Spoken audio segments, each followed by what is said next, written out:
Lost in Seattle, episode 33. 33. Mushmouth politics.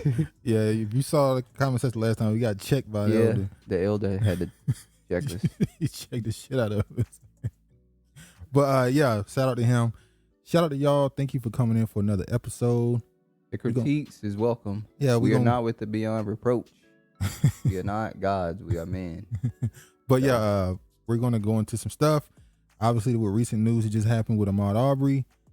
They just found the man who killed him guilty of murder and a lot of other stuff, honestly. And I don't think most people were surprised by this. I think the Kyle Rittenhouse verdict kind of had people a little shook. But I don't know if I can say I was disappointed, but I was like, why the celebration for the guilty? This should happen. Yeah. Like, there was no, to me. Well, the celebration for the guilty was because we don't normally get it.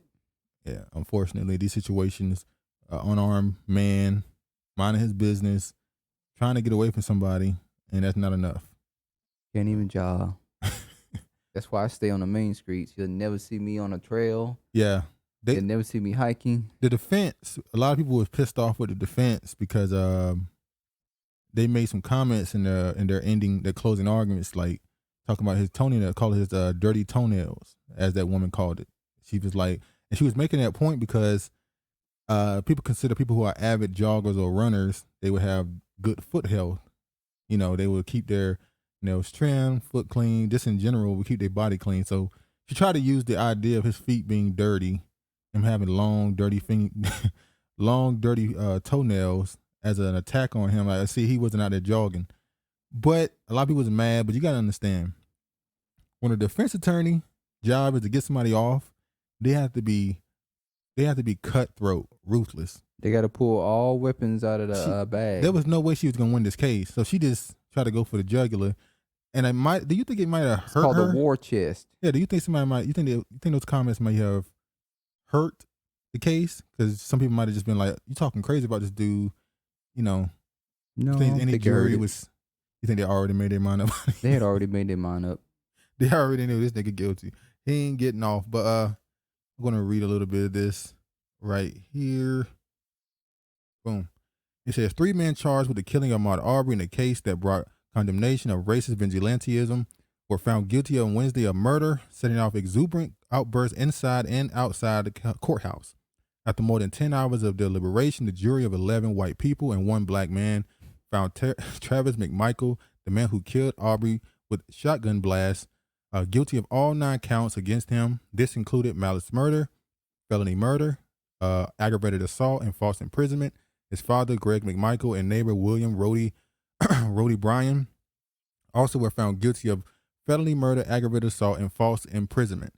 I guess it had to do with them trying to do a citizen's arrest on him. That's like a kidnapping. Yep. When the verdict was read, Arbery's father, Marcus Arbery Sr., leapt up and cheered as the judge ordered him removed from the courtroom for his outburst. Arbery said, "It's been a long time coming." You know what's funny? The only reason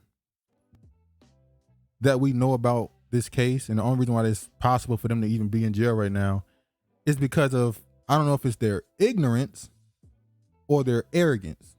Because the guy released the tape himself. He released the film himself. So was he arrogant enough to think we're going to get away with this, that we did nothing wrong? Or was he ignorant to think, I think we're going to get away with this? A little bit of both. So you just think I think they were stupid for releasing the footage, but thank the Most High he did let them be that ignorant and vain to release that footage, because Ahmaud Arbery would have never got justice. Yeah. So he works in mysterious ways. Yeah. I guess that's another way to look at it. If they would have been more shrewd, yep, they would have gotten away with this scot clean, because the only film was his. What? And you got to think it wasn't the only film, but it was the biggest piece of it. You would think that white people, he used that just for them to have some snickers and giggles during the Thanksgiving holidays and Christmas. We got one, y'all. Like, what the fuck? Well, they ain't make it to Christmas or Thanksgiving. So. Nope. Well, I'm going to show the court proceedings of the guilty verdicts to all 3 men now. Hold on. We're gonna go back. All right, let's go. 00433. Jury verdict form. Count 1, malice murder. We, the jury, find the defendant, Travis McMichael, guilty.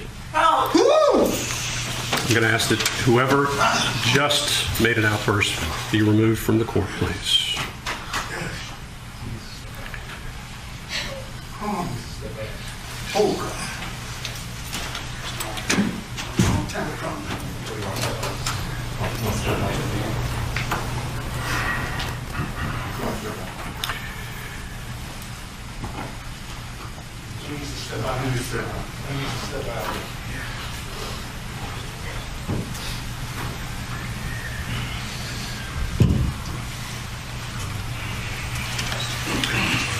As this court has indicated, I ask that there be no outbursts in the court, and I expect as much from the gallery. Please respect the court's desire for this as we move forward. If you feel like you need to make a comment or otherwise demonstrate with respect to the verdict, I do ask that you step out of the courtroom now. Count 2, felony murder. We, the jury, find the defendant, Travis McMichael, guilty. Count 3, felony murder. We, the jury, find the defendant, Travis McMichael, guilty. Count 4, felony murder. We, the jury, find the defendant, Travis McMichael, guilty. Count 5, felony murder. We, the jury, find the defendant, Travis McMichael, guilty. Count 6, aggravated assault. We, the jury, find the defendant, Travis McMichael, guilty. Count 7, aggravated assault. We, the jury, find the defendant, Travis McMichael, guilty. Count 8, false imprisonment. We, the jury, find the defendant, Travis McMichael, guilty. Count 9, criminal attempt to commit a felony. We, the jury, find the defendant, Travis McMichael, guilty. Dated this 24th day of November, 2021, signed by the foreperson.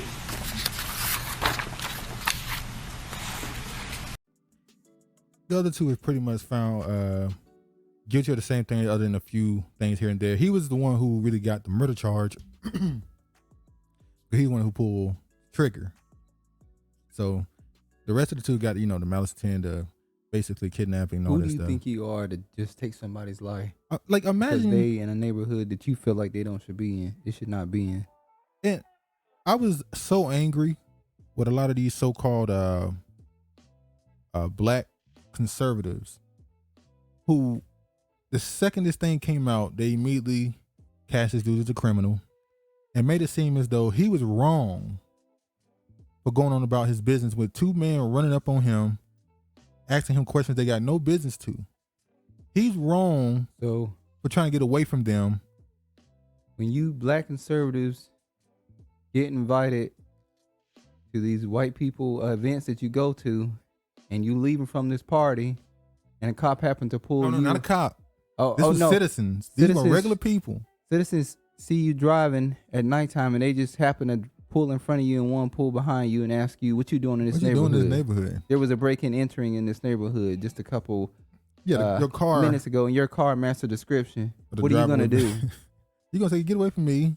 Oh, you know what? The difference is one of these dudes was saying they have a weapon themselves. So not only did he blame him for not stopping to answer these dudes' questions. You try jogging with a damn gun on you. You do it. Not only did he blame him for not stopping when these random men asked him to stop, he didn't blame him for not having a weapon on him to defend himself. Okay. You jog with a gun on you and tell me how it work out. It's just nonsense.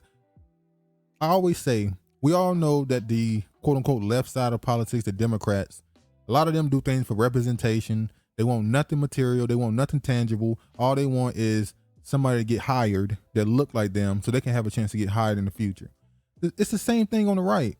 A lot of these dudes have talking points. A lot of these dudes, they always talk about free thinking. Whenever you see somebody say, I'm a free thinker, typically, not all the time, they have talking points. Some of them, when they say that, they truly mean that. They truly look at all opinions, assess it, and come to their own conclusion. Most people go to one side. Which is what we try to do. That's my thing. I try to give both sides of it so that you can come, because the truth is always somewhere in the middle. It's always in the middle somewhere. So I try my best to watch people I agree with and people I disagree with. See, I don't do that. I watch If I disagree with you, I don't want to watch your content because you're infuriating me while I'm listening to you. I'm getting angry. The rage is coming. Yeah, in you're like, me. why I put myself through this stress? So why put myself through this stress when I can just go watch somebody who I agree with? Like, yeah, we cool, man. Well, Fuck that, you know. I don't want to put myself in a bubble to where everybody agree with me. And now when I am wrong, we all wrong, and we ain't looking at another side of it. And that's why you here. Yeah, because we have to have we have different opinions.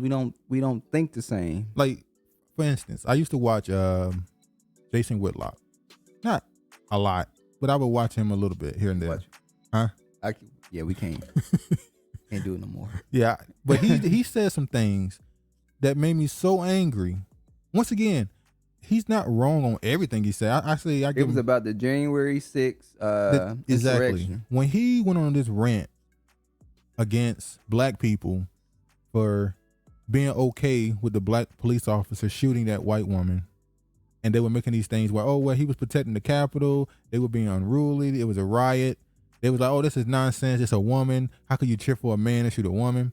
But like I said, if instead of Trump supporters and CIA agents, let's be honest, it was a lot of CIA agents out there, that stuff coming out and nobody's talking about it. Most of those people, well, not most, a lot of the heads of that rally, march, riot, whatever you want to call it, a lot of them were agents. Antifa, Black Lives Matter, the Proud Boys. No, I'm sorry, Antifa and Black Lives Matter wasn't out there. It was Proud Boys and what's it called, 5% or whatever they call it, or not 5%. What's the name of it? Is it 3%? I forgot the name of that white group, white nationalist group. But anyway, if that would have been Black Lives Matter and Antifa outside of the January 6th Capitol attack, I guess it's not even, whatever it was, there's no way in hell Jason Whitlock would have came on television and defended a black woman who was at a Black Lives Matter Antifa rally outside the Capitol, and a white police officer shot her for trying to enter the building after it was on lockdown. There's no way he would have came on national television and said the cop is wrong, he needs to be fired. He would have never did all that.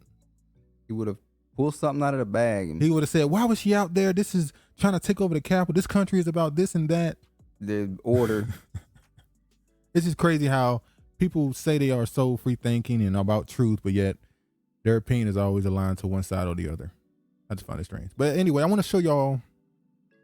This was moments after Travis McMichael shot Ahmaud Arbery. This is when he was talking to a police officer after the fact. And look how the police officer treated him with kid gloves. He just almost like he was the victim. Like, I'm sorry you had to do that. just watch how this went down. Hold on. It just shows we really do live in there's two Americas. There's two Americas. Now watch how they treated this dude. Oh, he lost weight. Have any other weapons or anything on you? I know he did. All this stress. Yeah. Just that. Okay. If he would have stopped, this is what I know. happened. That's fine. That's fine. Like I said, just take a breath. You got your ID and all that? Yes, No, don't get blood all over yourself. I get that your pants are. You need to move around. Do what you need to do, man. I can only imagine.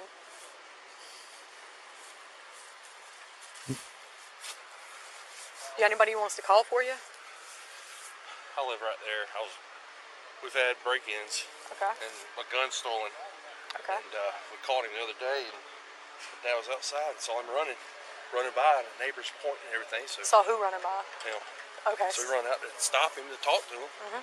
He took off running. He never knew. Stopped. He come out of the truck running at us. I told him stop till he hit me. I had nothing to do. There's nothing else I can do. I got you. Dispatch 136. Like I said, we're going to take some photos of you, and then we'll let you get cleaned up. I know, I can only imagine. Keep in mind, this is not until 2 months later do people know about this. Like I said, you're also, we're going to give you a ride to headquarters. You're going to talk to some investigators. So he was running the day before too? Look, man. Is that what she said? He said she was running the day before. No, I'm asking. Did they say he had also ran the day before? Well, they say he was an avid runner. The family. So if he ran yesterday and then he ran today, what would make you think? Clearly, he's somebody that jogs. I don't know, man. Well, we do know. We do know. Who are you to tell somebody stop? I'm like, stop for what? And the funny part is how he described it. We tried to stop him. He ran. Okay, right there. You should have been like, why did you continue to pursue this man after? But she didn't even say that. She was just like, oh yeah, man, I understand. The day in the life of a police officer. That's literally what she was referring to him as. One of them was a former police officer, so she was looking at him as a former. She was looking at him like a police officer.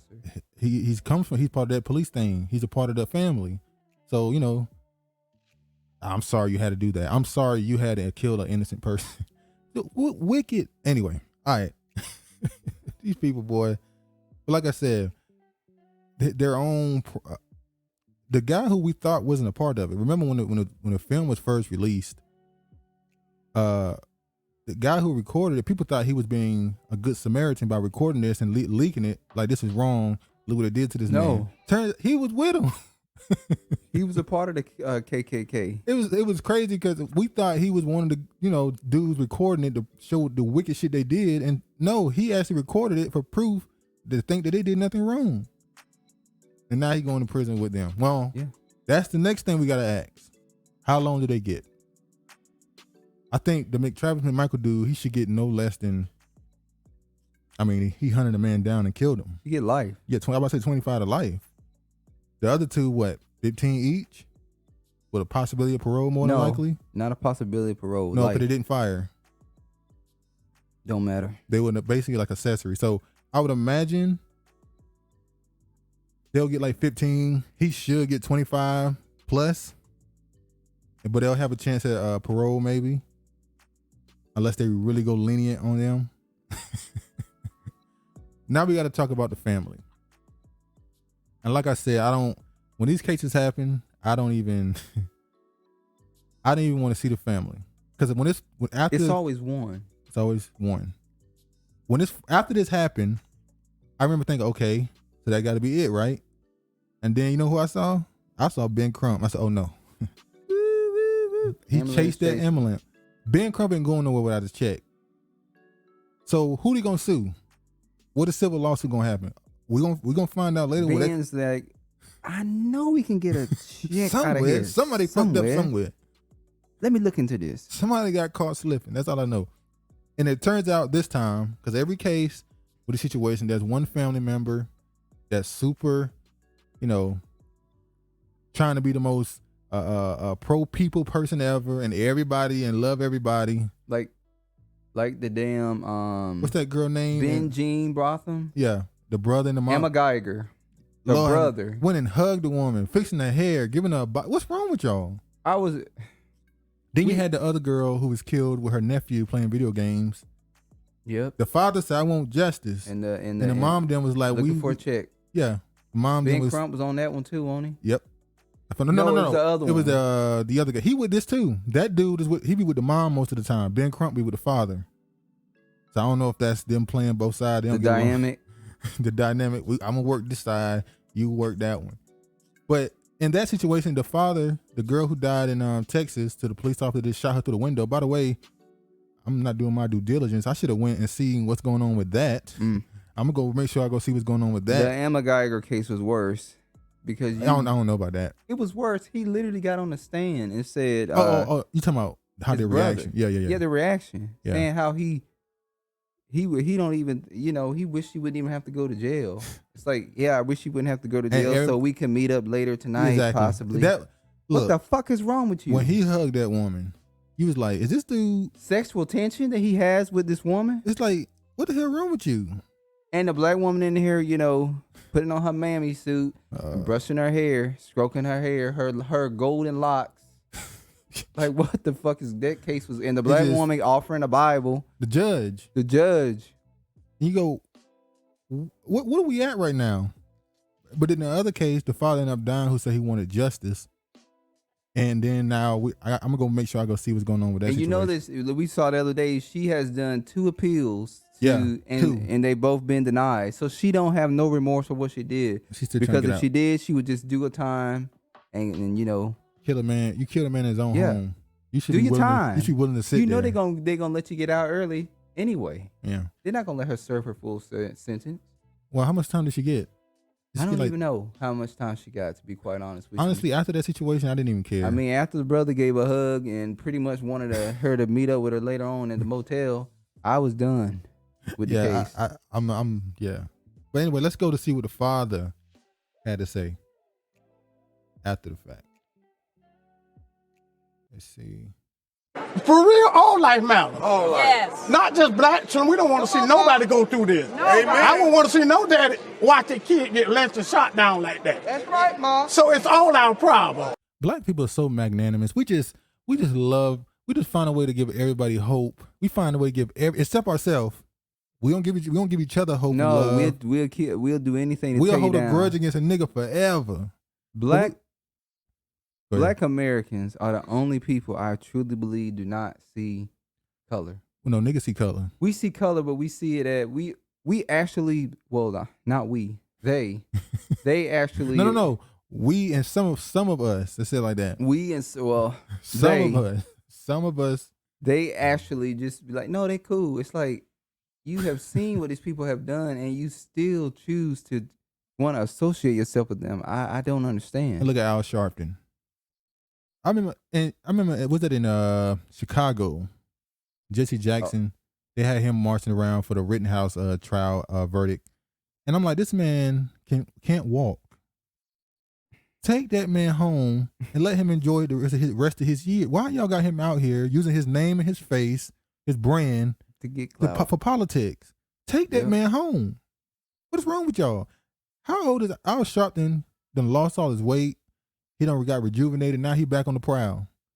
Trying to get his dollars back up now. Got to keep them limousines and security guards. Oh yeah, we're gonna get to that too. Men in black. Got to keep them black SUVs coming. It's all our problem. So hey, let's keep fighting. Let's keep doing it and making this place a better place for all human beings. Amen. All human beings. Amen. Everybody. Amen. Love everybody. Love everybody. All human beings need to be treated equally. Yeah. Only person asking for equality is the black man. Now, everybody else asking for they cut, they place. You want equality. There is no such thing as equality. In the history of the planet, there is no such thing as equal. There's no such thing as fair. As Stephen Smith said, a fair is a place they judge pigs. It doesn't exist. There's always a top and always a bottom. Yeah. There's no such thing as everybody having the same thing. It doesn't exist. So why do we continually people we can put in front of cameras and they're constantly telling us we should look for equality. And this is where, shout out to Brother Logic and Common Sense. I've been saying this since we've been airing this channel. 2/3 gotta go. And to be quite honest with you, it starts with the elderly. Look, see, the elders are the first that has to go because they are so brainwashed. Yeah. And not willing to change. Which is crazy. Not all of them. Not all of them. Because there's an elder that's going to come in the comment section again. We sorry, we ain't talking about you. Don't set fire to us. Please don't bring out the rusty blade again and stick us.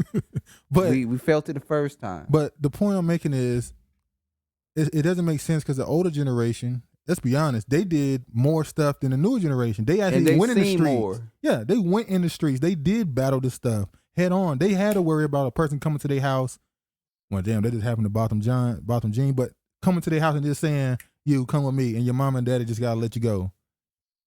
But I don't know what it is. I don't know if you get older and you get more mellow and you just kind of, you don't want to fight no more. And it's just give me equality. Just give me crumbs. I'm tired of fighting. Mainly in politics. Oh yeah. Yeah. And the crazy part is when you say get rid of the 2/3. Or get rid of a chunk of our people. People compare black people in the Democratic Party to a abusive relationship or neglectful relationship. It's not. It's more of a drug addiction. And you know what people did in China when they had to deal with those heroin addicts? Go look that up. When they wanted to clean their country and had to get rid of those drug addicts, they had to go through and cleanse. because you have to, they call it brainwashing. Well, there's nothing wrong with washing your brain of BS. Pretty much what he's saying is, which is what the brother said on that platform, it's time to get your hands dirty. You're going to have to. I Like, ain't saying how me. long? Hold on. I'm not saying me. How long are we going to continue to stay at the bottom? How long are we going to continue to let these people in politics like the Black Caucus and the NAACP, all these people speak for us, and they not doing shit? All they use you for is nepotism to get their family. Remember, we was looking up these celebrities, and you realize they're all got connections in with the somebody. Industry. They're not. They just don't get discovered and just become famous. No, your father was a producer, a musician. Yeah. Her father is on the fucking Grammy committee. Yeah, and she's like, oh, I got nominated for 8 nominations. I'm not saying that her isn't a talented singer. I'm just saying it is kind of crazy. People were saying you don't really hear her music like that. We could go on other dude, John Batiste. Ain't never heard of the brother. I'm sorry, he's not. Well, hold on, you're not. Are you an avid R&B music listener? I'm not an avid R&B listener. But what my ear hearing and what I hear compares to the 90s. Yeah, we did a little. We listened to some of his music. How he's singing, I'm comparing my ear to how in the 90s was singing. There's no way he would have made it then. Well, we can't compare generations. Now. It's different music. I keep telling you, the beats are different. The beats are different, but the voice is not there. The vocals ain't there, dude. The entire system is different. How you make the music, the mics, the technology is different. It sounds more computerized because it's computers now. They don't take away the vocals though. I mean, I can agree with that, but it changes the sound of your music. 1 to 10, how's a man avoid? I don't even go. Okay, then if you won't answer that, then that's all he needs to say. Back to the original conversation. I saw this tweet here, and it reminded me. You probably see it going through the video I got playing right now. It says, "Remember, the first prosecutor who was indicted for interfering in the arrest of the defendants. That lady, I'm gonna show y'all what's going on with her. The second prosecutor recused himself because of his ties to McMichaels." No, this is where Ben Crump come in and get money. Because the prosecutor. Oh yeah. She was a part of it. She was hiding stuff. We're gonna get to that. Hold on. So that's the Ben Crump cash check right there. It took the Cobb County DA office to prosecute these men for the murder of Ahmaud Arbery. Keep in mind, the second prosecutor who had to recuse himself because of his ties to McMichaels, it was Ahmaud Arbery's mother who found it out, who exposed that, by the way. Maybe somebody told her, or maybe she did the research herself. She the one who exposed it. Like, this man is friends with the McMichaels. Well, so he had to step down away. The Most High had to put the spirit on the mom because the dad would have just might have said, well, all lives matter. He deserved to judge this case too. He's a man. He'll be fair. Mother boy, I swear to God. But the DA, it was a black woman. And his lawyers featured a black woman, black man. I'm pretty sure the 2 white people, I don't even need to say it, but we know. We know. But they always got to be around you, watching you, stealing from you. Oh Lord. What was crazy though is, let me show this here.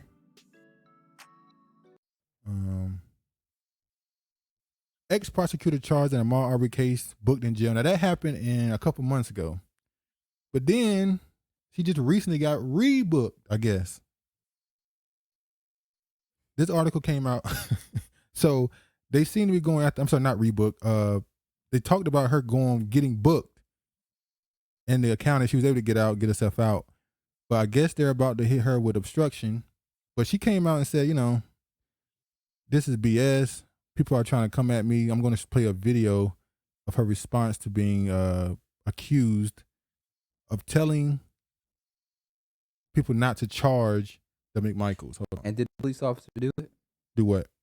Not charge him? Well, no, it took her 2 months, obviously. So hold on. Yeah.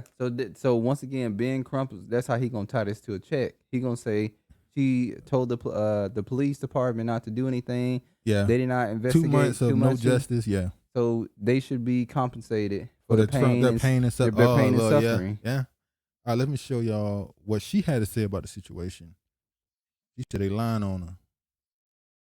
Jackie Johnson is accused of stopping police from making an arrest in the Arbery shooting case when it first happened. The Glynn County District Attorney, though, says that's a lie. Yes, speaking publicly about the case for the first time, she also told a Southeast Georgia radio station that she is the victim of retaliation. I was just horrified because that's so far from the truth. It's just a straight up lie. On the Butch and Bob radio show, WIFO-FM in Southeast Georgia, Brunswick District Attorney Jackie Johnson says she never told local police not to make an arrest when 25-year-old Ahmaud Arbery was shot and killed back in February. She was the first DA to handle the case and is accused of directing Glynn County police officers not to arrest Gregory and Travis McMichael, the father and son seen on video in the deadly confrontation with Arbery. Gregory McMichael once worked for Johnson as an investigator, and that's why Johnson says she knew she couldn't get involved. I did not talk to Glynn County Police that day. One of my investigators contacted me and said he had heard something about there was a shooting in that neighborhood, and my investigator may be involved, or my former investigator. And I told the person that called me, I says, look, we cannot be involved in that. We cannot go out. You hear what she said? My investigator, my former, once a cop, always a cop. Same way as once a CIA or FBI agent, you're always a CIA, FBI agent. Out there, we cannot do anything. Johnson later recused herself and her office, giving the case to Waycross District Attorney George Barnhill, who also had to recuse himself after Arbery's mother discovered Barnhill's son worked for the Brunswick DA's office where Gregory McMichael worked. The radio DJ asked Johnson why give the case to Barnhill knowing about his conflict. And it being the nearest DA's office, I just wanted to be able to try to get them somebody initially to help them make a decision. I didn't expect or try to direct him in any way other than, hey, will you go over and see if you can help him? Yeah, you wanted him to go over there and help him. What you mean help him? So you mean find out what's going on? So what you're saying is, now she might have said help him as in the entire, whatchamacallit, not the actual person with the case, but we know. Now she said the reason why, she said she never talked about it, even though she does have a relationship with him. So she decided, I can't do it, so I'm gonna send it to somebody else who knows him. Who like, can come help on, him man. get out of this pickle? Like, come on, bro. Johnson says she believes she's being vilified as retaliation. We've had some corruption issues in the Glynn County Police Department, and my office has been at the forefront of trying to deal with some of those. Georgia's Attorney General has asked the GBI to investigate both Johnson and Barnhill for misconduct. He wants to know why no one contacted his office before one DA gave the case to the next DA. So, now this is what confused me about the situation. This did not happen recently. She was booked months ago. If I'm not mistaken, September. But when you look at this recent article, it says that November. Like, see this right here? It was September 8th. Ex-prosecutor charged in the Ahmaud Arbery case booked at jail. That was September 8th, 2021. Yet when you go to the recent one, this article here, it says the same thing, but it said it was November 25th, 2021. So is she in jail or not? We'll never know. You see this the same title, former Georgia District Attorney charged with obstructing cops in Ahmaud Arbery murder case is booked into jail on the same day 3 men were convicted of murdering a black jogger. Well, maybe she did go, but they let her go or she got out. She did. And then after that happened, now they but she did it booked again. her again. It said Jackie Johnson, 49, was booked into Glynn County Jail on Wednesday after she reportedly turned herself in. So she turned herself in twice? Or did they just rewrite the story? I don't know. This came the same day Ahmaud Arbery's 3 attackers were convicted of murder. The ex-district attorney was released the same day and did not have to pay cash bond. So that happened twice. Look here, this is September 8, 2021. The former prosecutor charged with misconduct for handling the Ahmaud Arbery case was booked in Georgia jail on Wednesday and released. They both happened on a Wednesday? It didn't. I think they rewrote the story. Okay, that's what they might have did. But why? Don't know. And then they said the same day as they were convicted. Yeah. Don't know. See, the grand jury indicted Johnson 49 last week on a felony charge for violating her oath in office, a misdemeanor count of obstructing police. Yeah. So they rewrote the story. That's what it looked like they did. I don't know. But the point is, I would imagine that that's still going to be a case going on in the future. Possibly.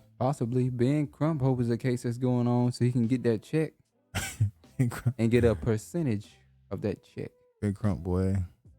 Find a way, don't he? All right.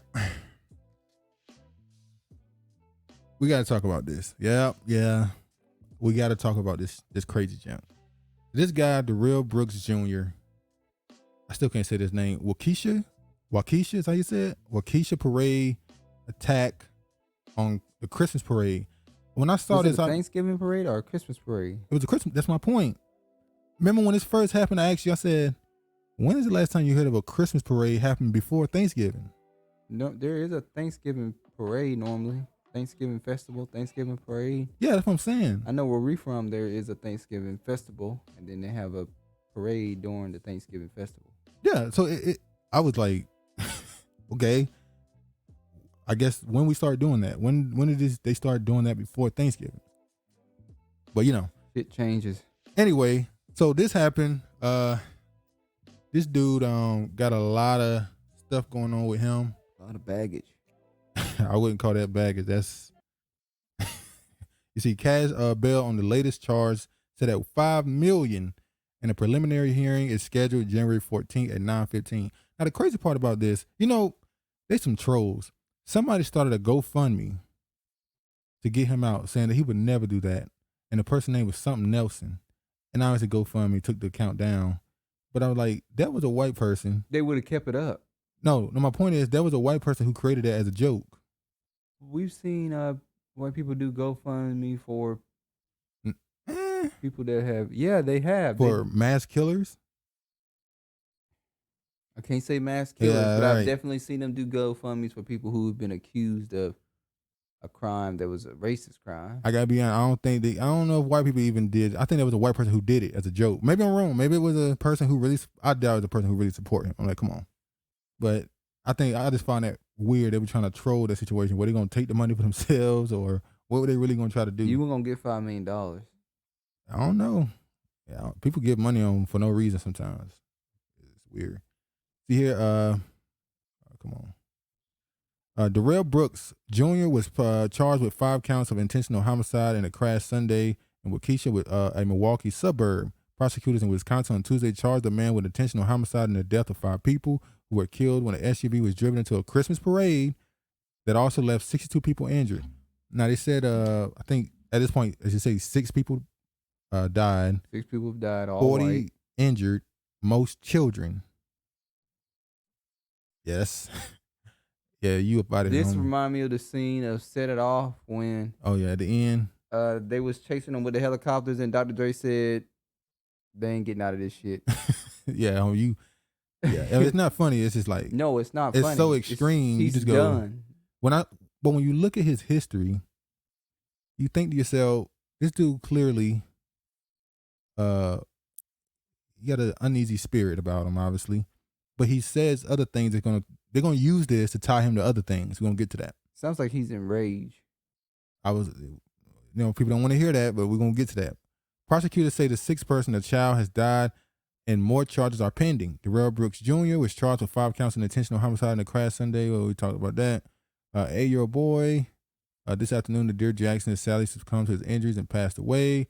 Brooks made his initial appearance in court Tuesday. He could be heard crying during his proceeding, leaning over with his head nearly in his lap, with his attorney resting his hand on his back. Now, this is the part that confused me. You were willing to take your truck and drive into a crowd of people and even swerve to make sure you get more, but now you're in court crying? Well, what you crying for? Is he crying? Is he rejoicing, or is he crying because he realized what he did? Did he snap out of something? I'm gonna stop right there. Oh, you ain't going down the whole mind rabbit hole, are you? The MK Ultra? I'm just saying. You're not going down the rabbit hole, are you? And another weird thing that happened is after he did it, he didn't just escape. He stopped, went to someone's house, said, I just called an Uber. Can I use your phone? I want to call an Uber. As if that was his place he was told to meet. Just wait, let me finish. Meet up at when he was I'm going to tell you what it reminded me of in a second. And then the person gave him a sandwich, let him call people, and the cops popped up. The cops just showed up. I guess his car was out there. They knew he was there.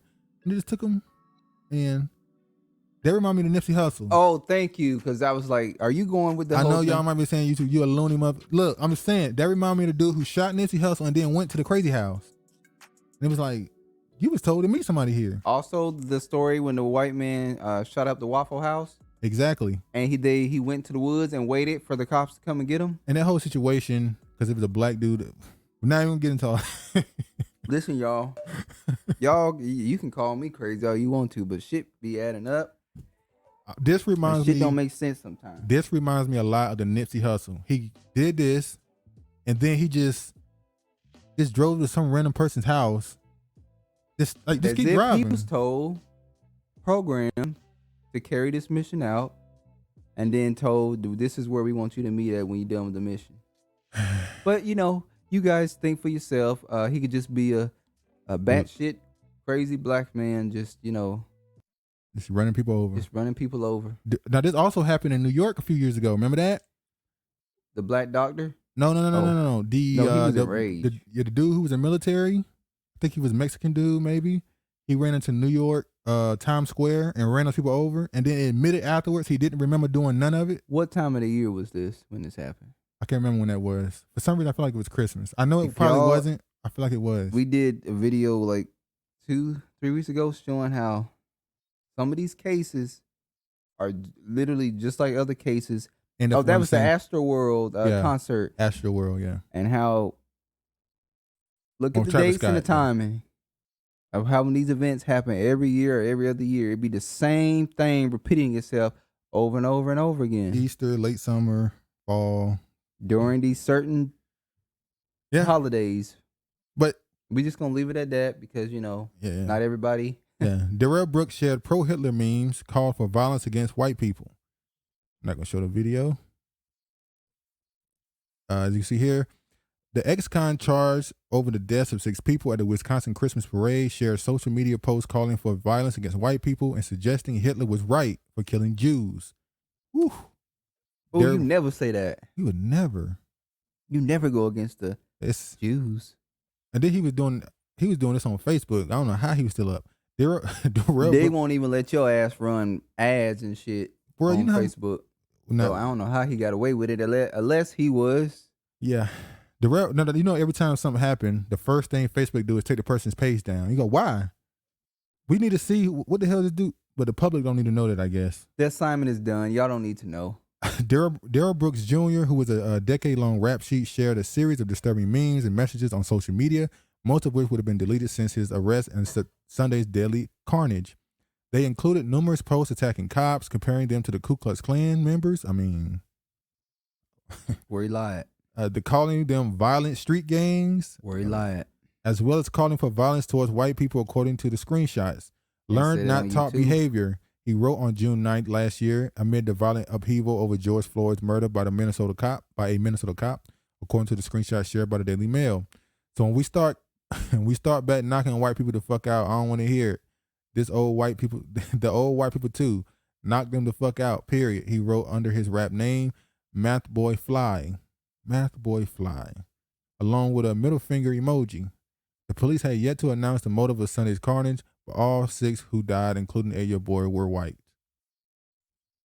In 2015, he also shared a disturbing anti-Semitic meme that appeared to align with the beliefs of the Black Hebrew Israelites. According to another screenshot shared by the Daily Mail, titled "Hitler Knew Who the Real Jews Were," it shares a wildly debunked claim that the Nazi maniac who warned that the genocide was partly driven because he knew the Negroes are the true Hebrews. Debunked. Yeah. You wanna have that discussion? It suggests World War III would start when people learned Hitler was right and that they did world a favor by killing Jews. I don't even know. Can we say this? I'm reading the article. Yes, it's educational. There's no sourcing on the meme, and the Reuters investigation has made clear that there's no reason to suggest that The warning was made by Hitler, who saw black people as a threat to the purity of the Germanic race. Did he see that also with the Jewish people? What they got to do? No, wait. She's making the point that no, Hitler didn't believe they were the true people because he thought they were a threat to the purity of Germanic race, and he thought the same thing about the people you call Jewish. Just because he said you were the chosen people did not mean he wanted to interbreed with Look what he did to who you were saying is the chosen people. You're stupid. You're dumb. There's no score of source. In his rap song, Brooks also bragged that he was a terrorist and a killer in the city, according to The Sun. You see here, this is his messages. This is the thing he said about Hitler. Also, Deshaun Jackson had put that on Instagram once. Remember they spanked him for that?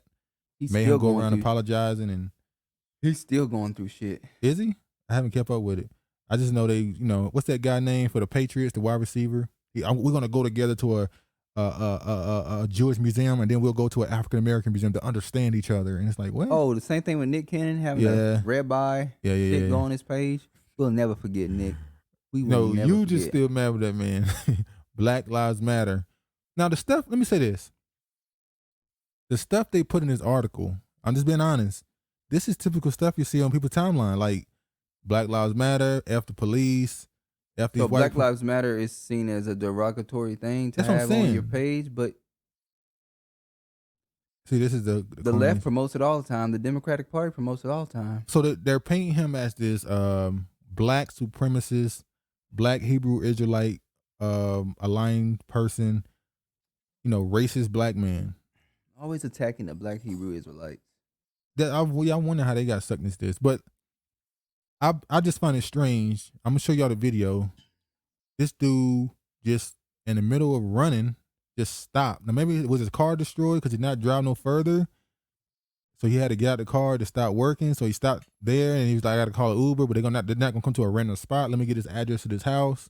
They act like I live here. Mm-hmm. So I'm just spitballing. I'm just trying to get something. Just keep playing devil's advocate. I'm gonna get my ass for playing devil's advocate.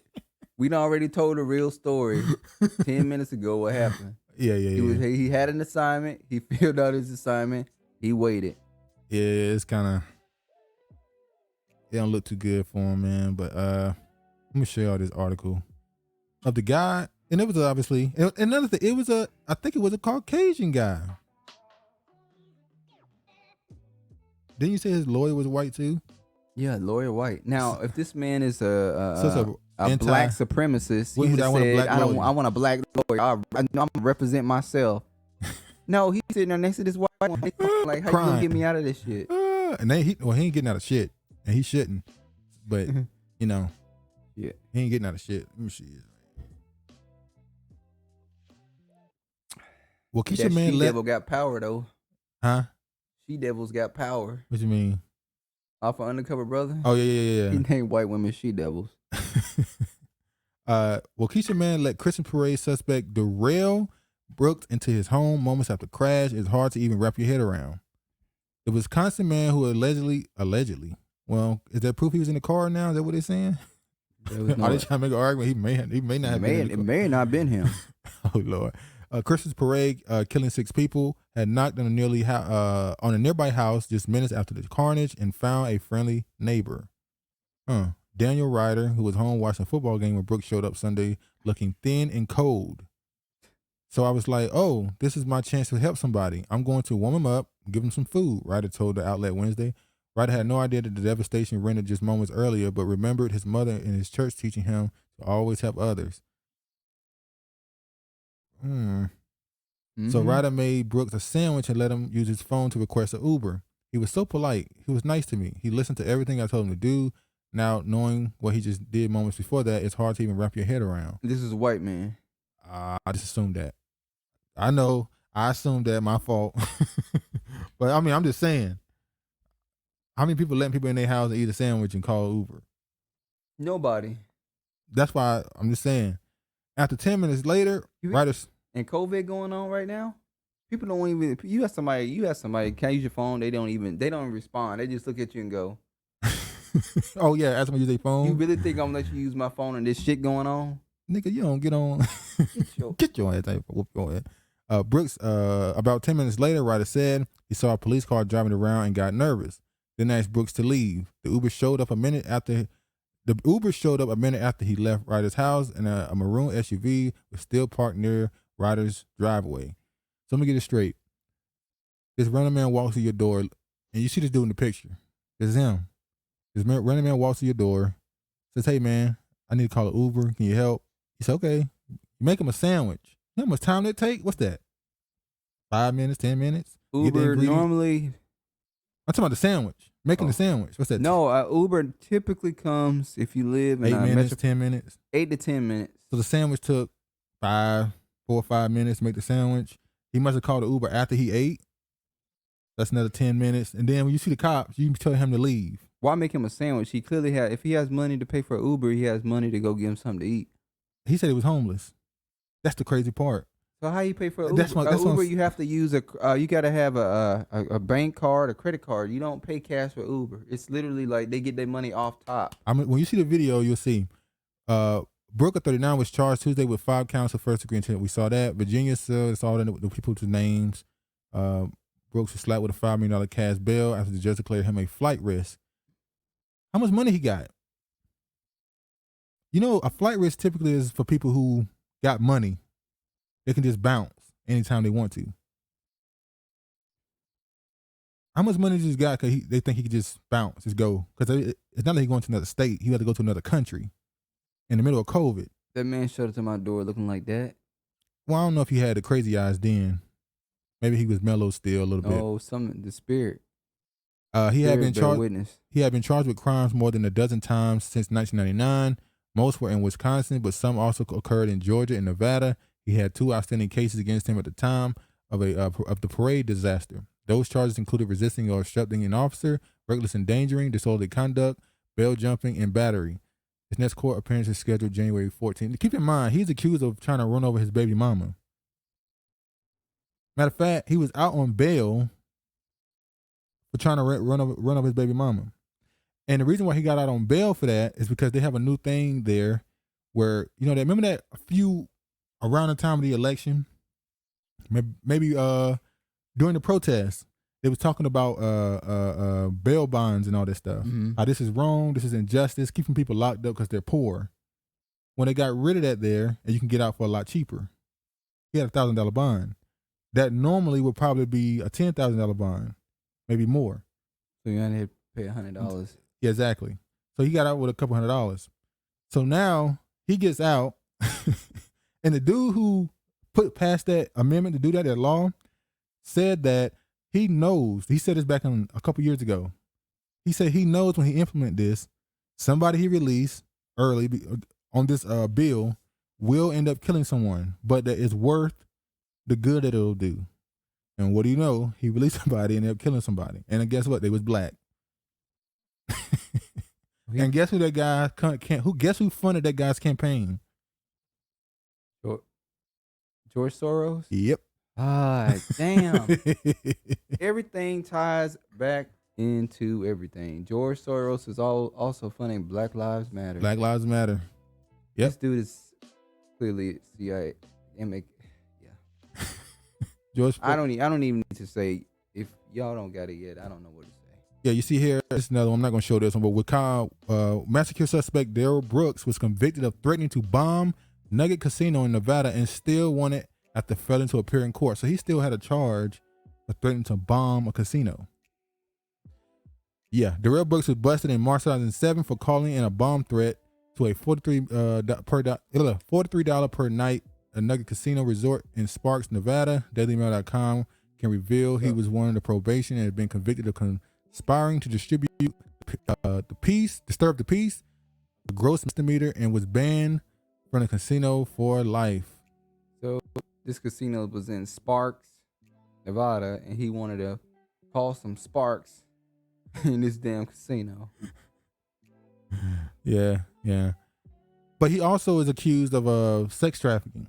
Now I'm gonna show you a video. He admitted to that type of stuff. The dude had he almost like George Floyd in a sense. He got a long rap sheet. He got a long rap sheet. He lived a full life. We'll say it like that. Hold on. Now I'm gonna show y'all the video of him at the guy's house when he stopped. when you see the video, it'll put in context how the article and how the man described it versus the video. You go, I don't know if you let nobody in your house and give them no sandwich. And give them no sandwich and let them call an Uber from your house if they acting like this. Let me show y'all. How they get footage of that? He was recording them? Yeah, I think this is door ring. Oh, okay. Yeah.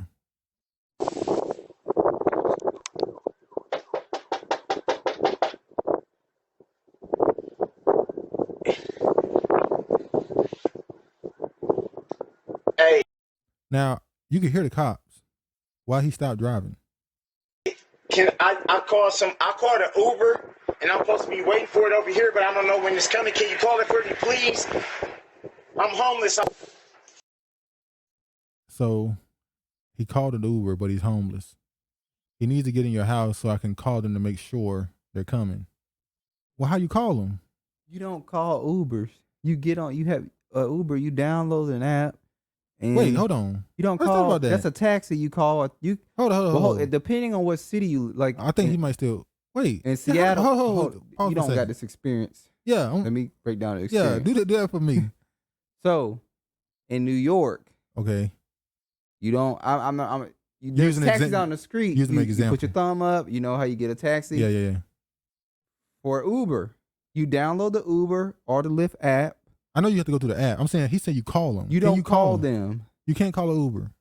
No, you can't call an Uber. What happens is if the driver can't find you or the driver don't see you, they'll text you or they'll call you to say, "Hey, we're here. Where are you at?" I'm making a point. You can't. No, you cannot call an Uber. You can't call an Uber to come pick you up. No, not to check, but to just come pick you up. The initial contact. No, what happens is you have to have the app. When you log onto the app, it'll say where your location is, and then you say where you're going. It'll give you 3 options of if you want a standard, big, or small car. Yeah, I'm making a point. You have to go through the app. You have to go through the app. You cannot call an Uber. So what the hell is he talking about? And the person and the dude said he let him call an Uber. What he do you didn't mean call by no that? fucking Uber. That's a lie. Okay, maybe we somebody in the comment section, please. Maybe we wrong. We got to be wrong as hell. We're not wrong as hell. I've been using Ubers. I use an Uber once or twice a fucking week. Hold on. You can't call no Uber. So what the hell are they both talking about? This story is fake. This homeless man show up to your fucking house and saying, "Called an Uber. My Uber is here." No, okay, hold on. Maybe he said call. Maybe he didn't mean actual call. Maybe he meant I used the app. My phone died. I need your phone. Can you even do that? No. If he don't have Uber downloaded on his phone, how you gonna do that? I'm saying you have your own personal Uber on your phone. But no. What can happen? He got Uber on his phone. So he's gonna log out and log into his Uber? Hold on. Darrell has Uber on his phone. He makes the plans to get the Uber. His phone dies.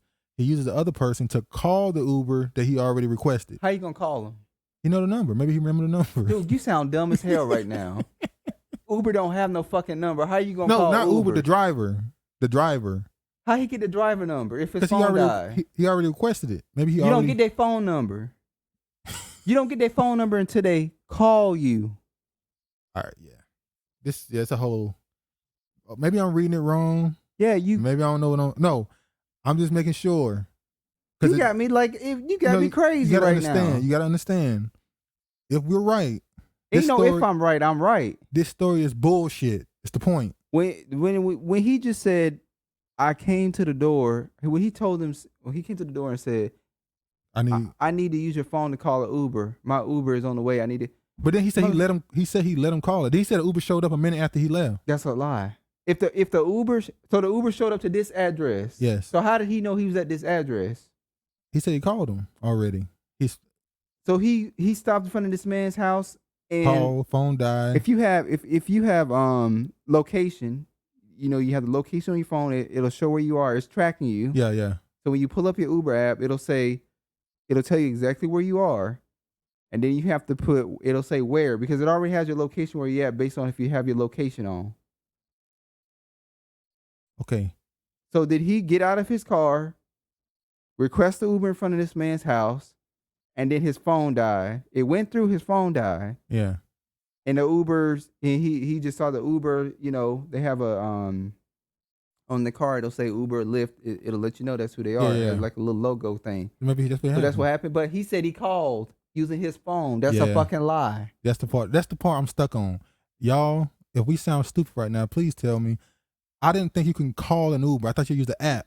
You use an app for an Uber and a Lyft. But this man just said he allowed him to use his phone Seattle, to call in Seattle you can call taxis. They don't have taxis like New York. You have to call a taxi to pick you up. They have yellow cab, orange cab. I know about that. But you gotta understand what we're saying right now is this is complete bullshit. Yeah. We knew it was bullshit when we saw the story. All right. Sorry we spent so much time on that. That's just a big point. That's a big point. They can fast forward through. I don't know. It's him. Oh, yeah, for sure. Oh, there's more people. Who is this?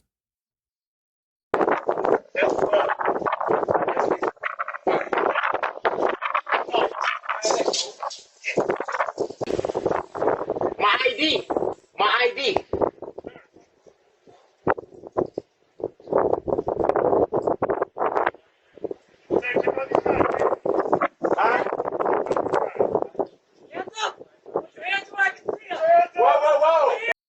So how they know? How did they know that he was there? Hold on. Now look at this. Now they all outside. I thought you said the Uber showed up. No, the dude said in the article that Uber showed up a minute after they left. Just hold on. So they outside with him. He said, "Give me my ID." My ID. And the second he says that, the cop's there. Why would he have his ID? So I guess this is after the fact that he put him out. When he saw the cops outside, he put him out. Yeah. This video is cut up, so I'm pretty sure the full video is out there. This look fugazi as hell.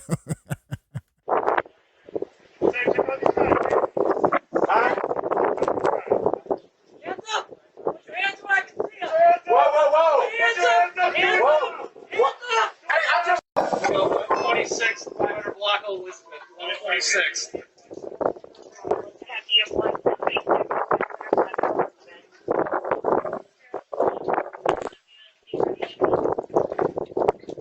Hey, do you know this guy? Absolutely not. No. Okay.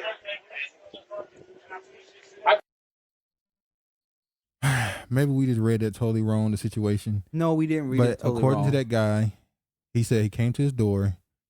We heard it when he said, when he came up on the porch. He said, "I'm homeless. I called an Uber. Can I use your phone? I got to call an Uber." He said he made him a sandwich. Then he said he heard cops outside. That's when he put him out. And that's when the cops came and got him. He said a minute later after that, or maybe a couple minutes later after that, the Uber showed up.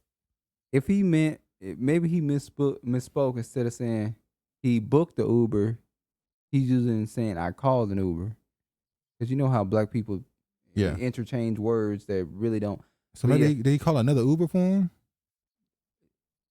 But I don't know how he could use another person's phone to book an Uber unless they have it on their app. And then what he gonna do? Go through his app to book the Uber? So that means you got to put in your bank card. All right. So that means he logged out of his Uber for you to log into your Uber. This is us going through this live, y'all.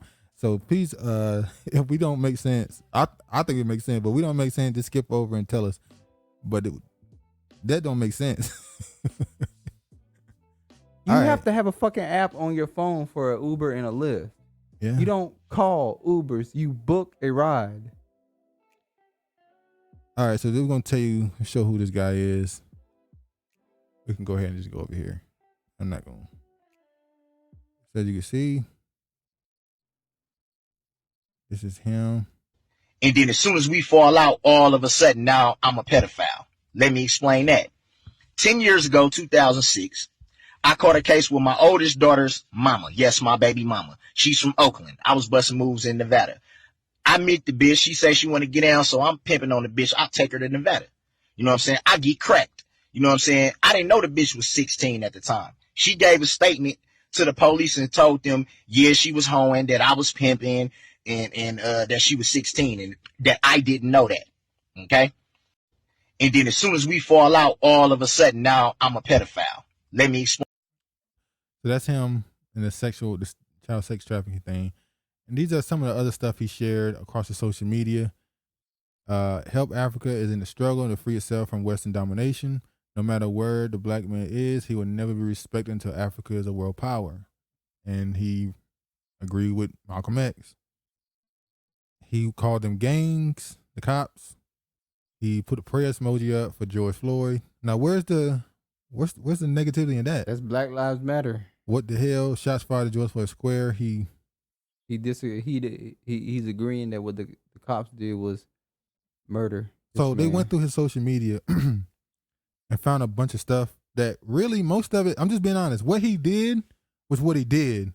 But what he put on Facebook is like,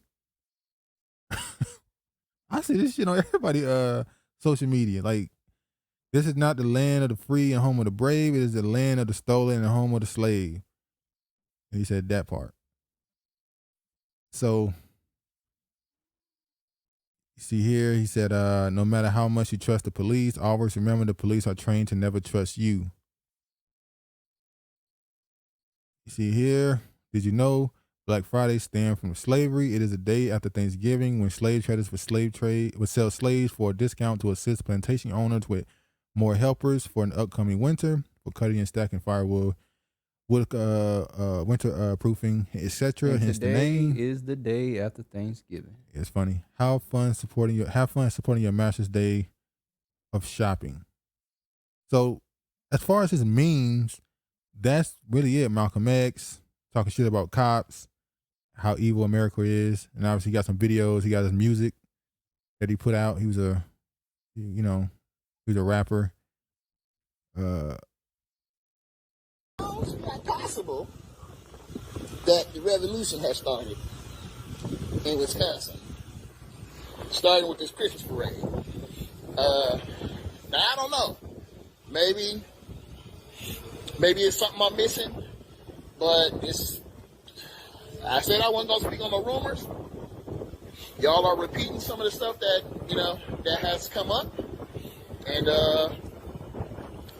I did tell you that the initial person who reached out to me said that they believe that this has to do with the verdict. And so I made an assumption of which side it would be from, but I don't know. So this dude trying to make the point that somebody trying to pop it off, that he trying to pop it off for the verdict, the Rittenhouse verdict. Anywhere in this country and be around black people, go where the fuck black people are, or supporters of black people, and think you're the fucking police, you're gonna get fucked up. Like Kyle should have. Like he should have. He should be a fucking victim. It don't fucking matter. I'm telling them, that's what you think they came down here for? This is war. What do you think they came down here for? So there seems to be a segment that see this as a start of, I guess the start of a race war. Race war. Let me say this. Niggas ain't ready for that. Let's be honest. Race war is the last thing that should be on Negro's mind. When we got checked by the dude in the comment section, he made the point that we weren't angry and pro-black enough, that we were being too looking at things from too many sides, and we're a detriment. Maybe he was just talking about you. Yeah, he was talking about me. But I'm definitely pro-black. Don't do that. Don't do that. Don't do that. But the crazy part is, this is my point. People want to talk about this, revolutionary stuff. Like, look, man, if you ain't willing to do this, if you're not willing to run up in a police station, then shut the fuck up. Shut up, man. I've never called myself a revolutionary. Just like everybody else, when you know what the hell going on around you, you get mad. You have rage. But you have to learn how to compartmentalize things and understand you're in a situation that right now you can't do nothing. Move forward knowing that you're going through a minefield. Trying to go around and calling everybody weak and a coon because they ain't you ain't doing nothing either. Let's be honest. You ain't taking no car running over a bunch of white people. You just not. You ain't running in a police station with the gun ready to pop it off. And every time it do happen, people end up by themselves. With the guy in Texas a few years ago, he was by himself when he did it. The guy in Louisiana, he was by himself when he did it. The guy in the cop in California. He was by himself. So all these revolutionaries are supposed to be around. Why all these people always end up doing this stuff by themselves? And I don't think he one of them people that did it for that reason. Obviously, we already have our conclusion of why he did it. But to all these people that swear up and down they with the shits, why do all these people do it, get caught, killed, and die, and nobody come up behind them and finish what they started? Niggas just go, oh man, he a real one, he did it, and go about their life. So please, miss me with the bullshit. But I digress.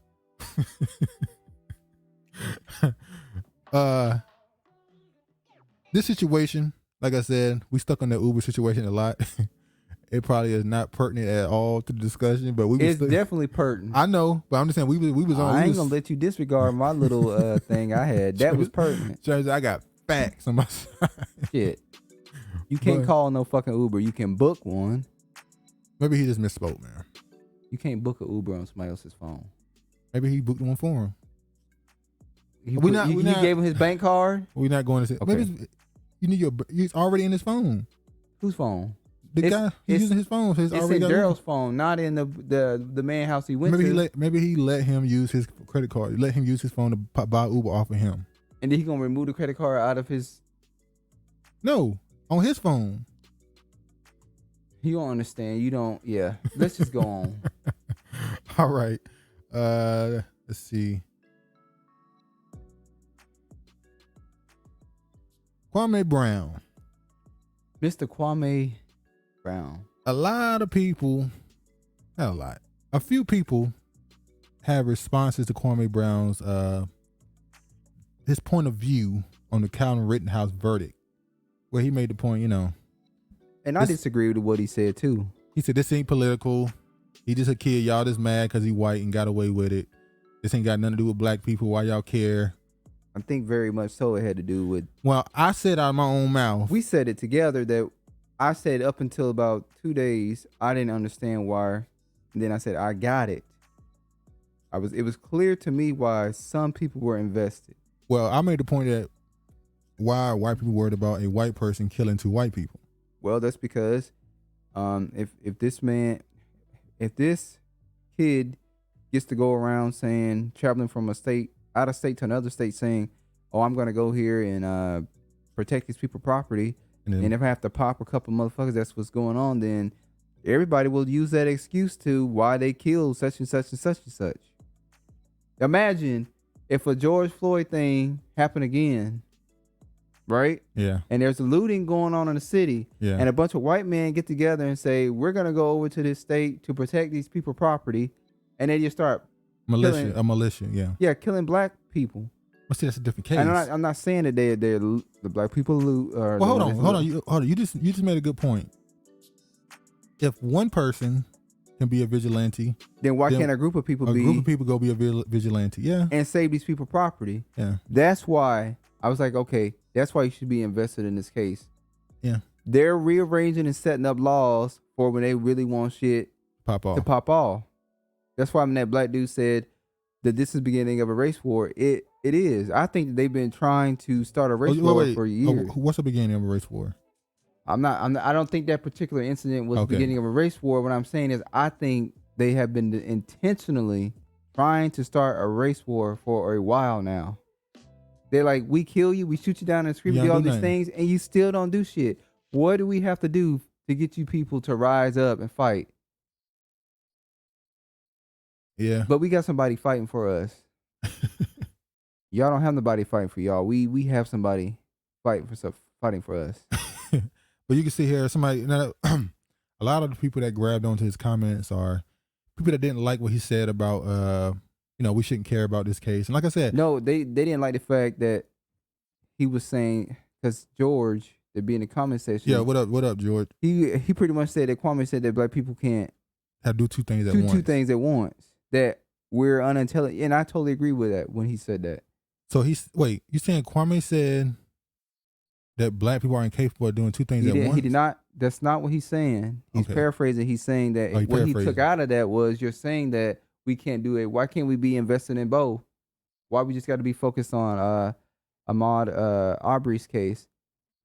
We feel like this verdict in this case is going to affect this case. Well, I even said that in that video. I said that that's going to affect I thought it could, should I say, affect. I just think Kwame personally thought that Kyle Rittenhouse was not guilty, and he was like, "Move on. Yeah. They ain't got nothing to do with us. You need to be focused on Ahmaud Arbery." Yeah, and it's like, okay, that's your opinion, Mr. Kwame Brown, but when you do that, you kind of insult people's intelligence and go, "Well, you're pretty much saying that I can't focus on two things. Who the fuck are you? Okay, who the fuck are you?" Fuck are you?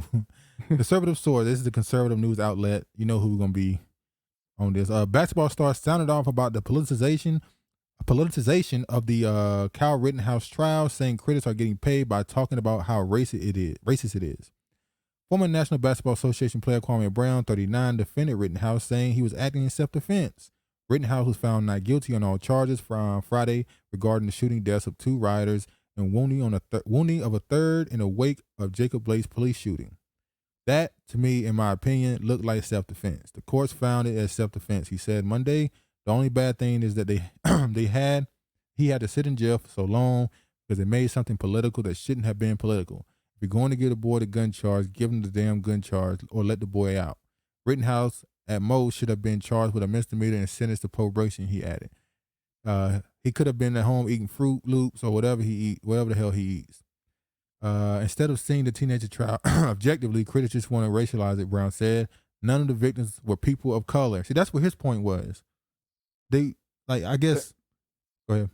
But y'all should have took, whoever wrote this article, y'all should have said, he really saying, if it ain't black people, then why the fuck y'all care? Which means he's saying he don't give a fuck about white people getting shot. How didn't y'all didn't take that out of what he was saying, though? Instead of that, we want to tie it into something black, he continued.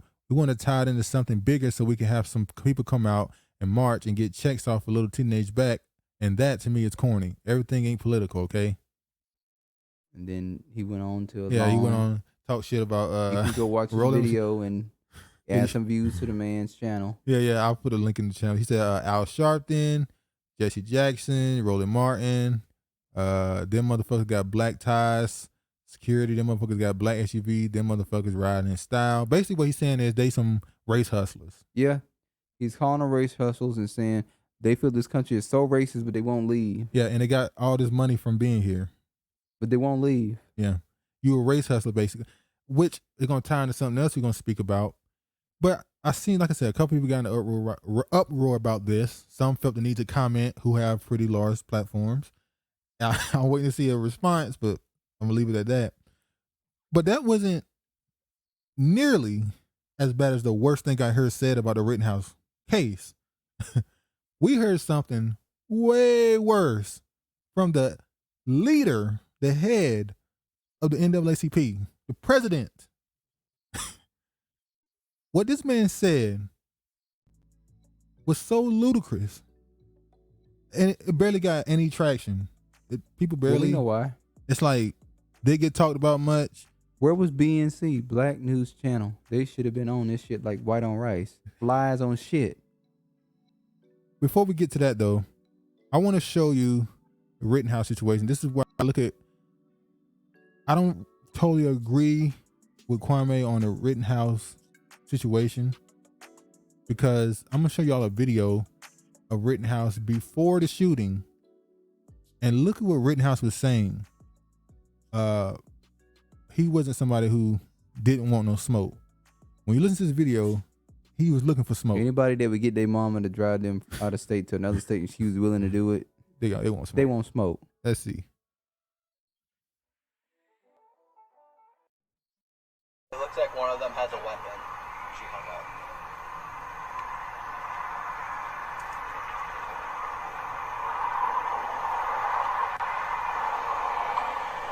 Bro, I wish I had my AR. I'd start shooting rounds at them.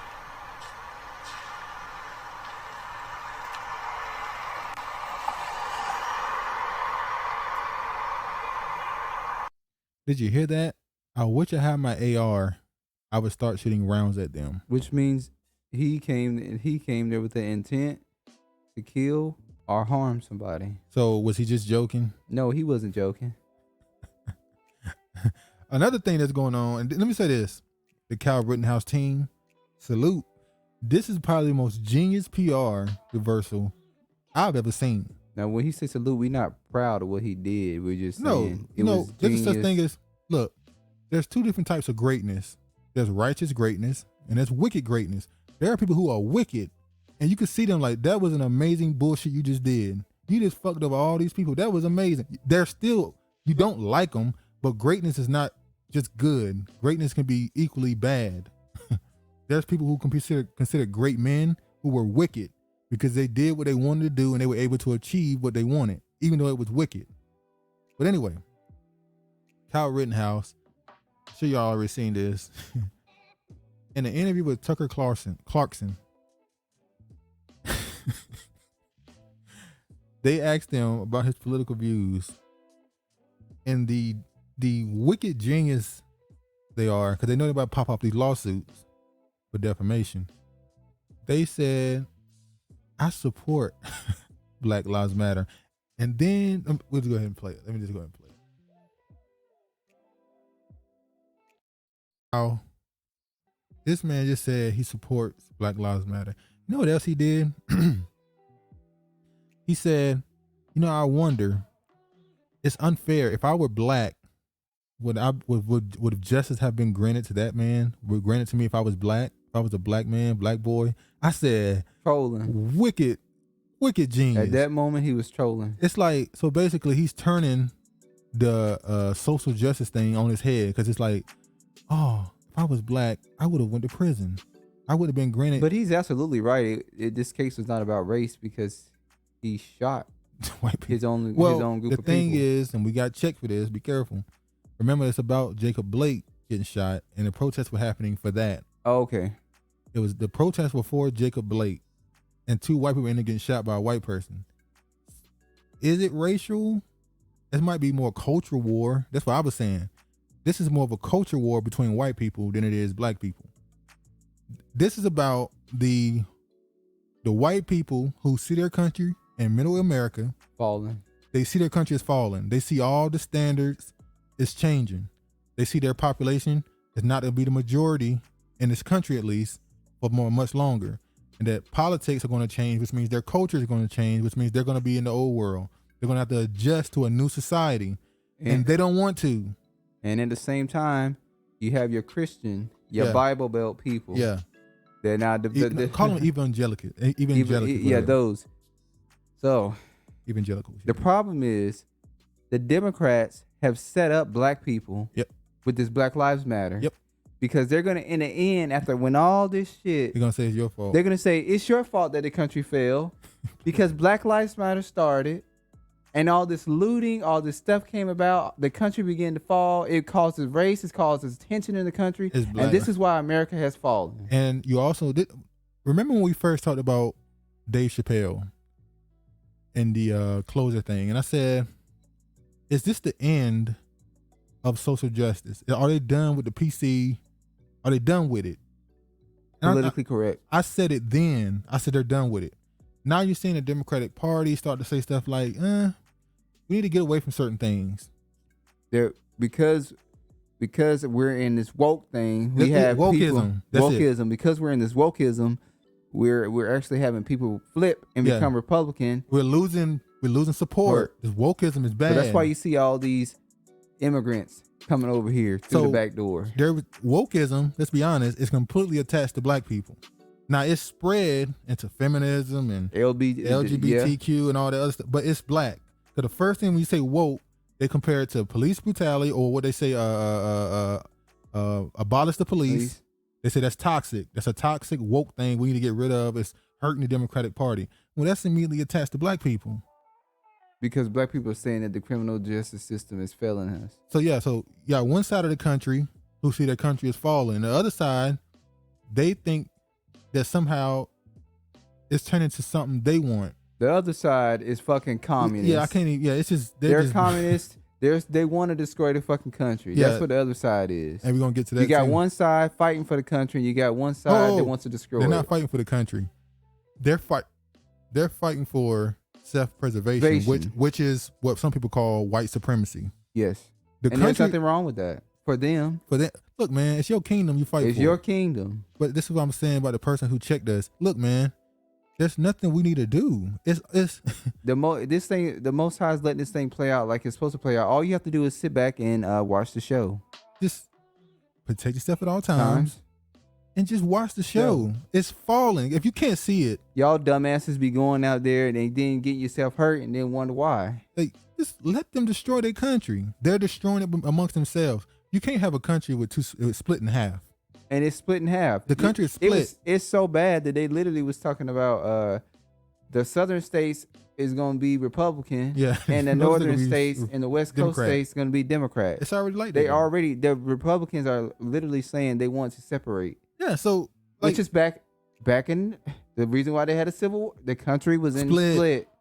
Every time this country go to war or this country split, it's because of who? It's over black people. Yeah, so the house divided, it's gonna fall. So this chill out. You can see the bullshit they do to you, analyze it, try and do something to protect your people from it happening again. But as far as this country, it's already fallen. It's really already failed. Really think about it. They're just trying to have a slow, gentle fall instead of a just boom. And we're gonna get into how we know it's falling. Just the weather tell you. The weather will tell you when the place is falling. But I saw this too. You see here, the National Police Association said we're running the PSA nationally. If you don't see it, ask your local station to contact us and we'll get it to them. Stop filming and start helping. nationalpolice.org. So now the police are saying, hey, when you see us doing something, how about helping us instead of recording us? But isn't it called, what's the word? When you get into investigations, the cops will tell you to get away.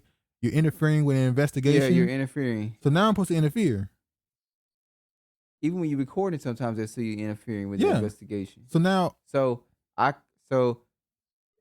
I'm driving by my car and I see you pull over a black family, a black man, and I don't like what you're doing. So I'm going to pull over and help and say, officer, what's going on? So you now want citizens to police the police? Is that what you're saying? No, help the police. By helping them, we're policing them to make sure they're doing what they're supposed to be doing. He's almost asking for a pseudo-deputized citizen. Like, hey, you see me struggling with this person, they won't stop moving and stuff. Instead of me popping them with a taser and shooting them, how about you come help us, I guess, interfering with the investigation. I thought that's what that was called. But let me show you all this heinous, listen to what this dude had to say. They got to go. They got to go. Grade A1 coon. Look at this shit right here, man. Grade A1. Yep. What is your visceral reaction to the verdict today? It's unfortunate for the families of the victim with this outcome. We all witnessed and seen on screen what. You see that? That's Derrick Johnson, the NAACP president and CEO. What happened? Why is he talking about the Rittenhouse case? You would think he would come out right now and be talking about Ahmaud Arbery case. What could happen? Because I think this was before the verdict came down. But he was worried about this. Unfortunate for the families of the victim with this outcome. We all witnessed and seen on screen what happened. But it's a true tale of what we need to do moving forward. Here's a judge that's been elected for the past 3 days, mostly unopposed. I hope that community take note and recognize that this particular judge is not providing justice. If I'm not mistaken, that judge he's talking about in the Kyle Rittenhouse case, he's democratically appointed. Yes, he was Democratic. A Democrat appointed him. He appointed him. For that community. In addition to that, the jury pool question is a real question that we must embrace in a way in which we increase the number of people who are registered to vote and willing to serve on juries. It was an injustice. This was worse than the Emmett Till trial. Yes. Bruh, see, you want to talk about rage? This is something that put rage in you. Emmett Till was falsely accused. So, a 14-year-old, 13-year-old boy being drugged Out of a home. Been drug out of his home, beaten and tortured for days, and thrown away like garbage. It's the same comparison. And the jury finding them quick as hell, not guilty, and just walk away scot-free is not as bad as 2 white dudes getting shot at a protest. Are you fucking kidding me? Are you kidding me? And he said it. Why would you? How this case don't even compare to Emmett Till? It's 2 totally different things. He compared 3 white people. See, if black people truly had the hive mind as they say we did, this dude would be resigning right now. Resigning? He'd be ran down on, ran out. Get out of here. Are you what? And this is what. Listen, everybody. It just seems like the people who are supposed to be on one accord. We're all on one accord. We literally view one another and watch one another. It's coming down to the wire to where you either got you on one side or the other. You on one side of it's family members that you have to literally disassociate yourself with because you try to have a conversation with them and you like, don't get it. Trump, they talking about Trump and Trump been gone for 10 months. It's like, bruh. Joe Biden who's in office right now. Joe Biden is the one who's screwing you right now. He's passed an anti-Asian bill. He's trying to get the illegals some money. Reparations. Oh, we got to have a study. We got to have a study on reparations. The lynching bill. Oh, police reform bill. Oh. Trial. This was worse to so many trials where we know for a fact individuals committed murder and yet they were not brought to embrace in a way in which we increase the number of people who are registered to vote and willing to. Now, keep in mind, this black man, the head of the NAACP, thinks that the way we get over injustice is by voting. Just go vote. You've been voting all this time, but you ain't vote good enough. You ain't voted good enough yet. You voted for all the people they told you to vote for. Vote or die. Vote or die. That's the P. Diddy. Vote or die. Let me tell you something. And still dying. They always running game on you, motherfuckers. Let me tell you something. How the fuck can you not go vote? They treat black people like we're remedial. You can't. They're trying to take away your voting rights. Get your ass up. Get in your car. Get it. Remember the song. Remember that. Get your asses to the poll. Get your asses to the poll. That disrespect. But they tell you can't vote. Seems like they're trying to create a voting rights law for a group of illegal people who they're allowing to come into the country. We're gonna get to that. To serve on juries. It was an injustice. This was worse than the Emmett Till trial. Did you? Justice. This was worse than the Emmett Till trial. You just want to knock all them damn to serve out. on juries. It was an injustice. This was worse than the Emmett Till trial. Get them out of here. You want to just all that grill, just the whole grill. Just leave them gummy.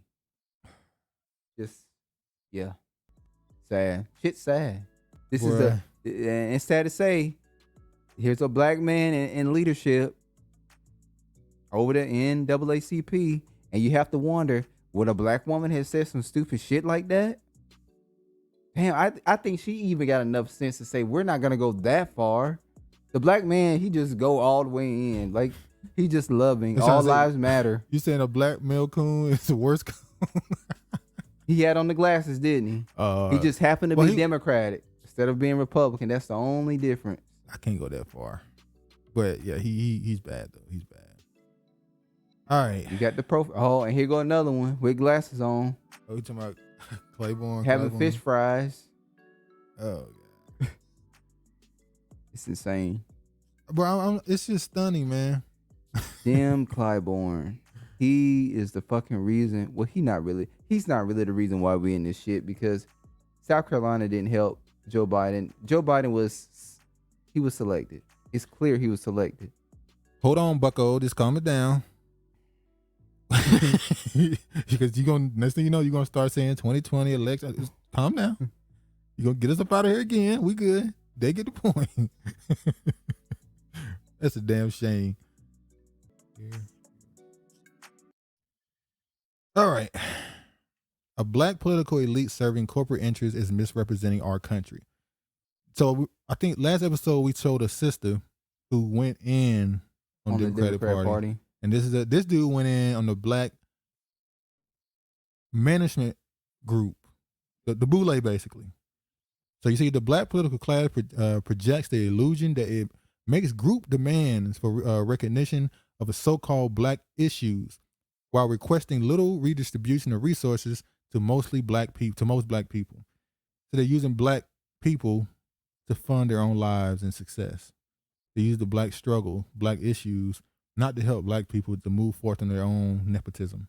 Look at Claiborne, made sure he got his daughter a job in politics by shitting on the crime bill. I mean, not the crime bill, the police brutality bill. He's the one who came out and said, "Oh, we don't need to get rid of qualified immunity." And was, what are you doing? Then next thing you know, daughter get a job. These are the people you're dealing with in this society. And once again, he's an older man. He's an older man. I'm just saying, bruh. Look at this. Now he went in on this one. This is Pascal Robert. Now he does have his ending idea of what black people need to do. I vehemently disagree with, but I agree with his understanding of what's going on. It said, one of the sad consequences of how our national media depicts black people in America is how often it flattens black life. More often than not, when you see black people in the media, they are either millionaire athletes and entertainers or poor, dysfunctional people inclined to criminality or other underclass pathologies. That is a class plurality, is an illusion that erases the vast majority of black Americans, is lost on many Americans, whose concept of black America comes from rap music and their favorite sports figures. You agree with that? I absolutely agree with that. But this social flattening of black life into millionaires and criminals not only simplifies the perception of black life, it erases the fact that black people are diverse, not just economically, but in many ways, including their political worldviews and ideas. Sadly, it is not only the white media that is committed to this fallacy of black class stratification. There exists a universal pedigree cadre of race leaders, the black political class, that's his name for it, who work as a race management elite to metaphorically carouse black electoral choices into a politically contained vessel. That's your Al Sharpton. Yeah. That's your Jesse Jackson. Hey, get out there and vote. And now, your Ben Crumps. Now that's your LeBron James. That's your P. Diddy. That's your all them. Hell, now it's Cardi B. She's not even. It's Cardi B now. She's not even black. Now you got Cardi B and Meg Thee Stallion and Lil Baby. These are your political people now. The political black class directs black vote participation into a specific faction of the political party in exchange for corporate patronage, contractual set-asides, and racial nepotism. Remember when what's the billionaire's name? Byron Allen. Byron Allen sued Comcast. And when we found out that the CBC, Congressional Black Caucus, a lot of its members have donations from Comcast, so they couldn't even say nothing. And then Reverend Al Sharpton had a TV show. On CNN, which is Comcast. So it's like all of your leaders are useless. But yeah.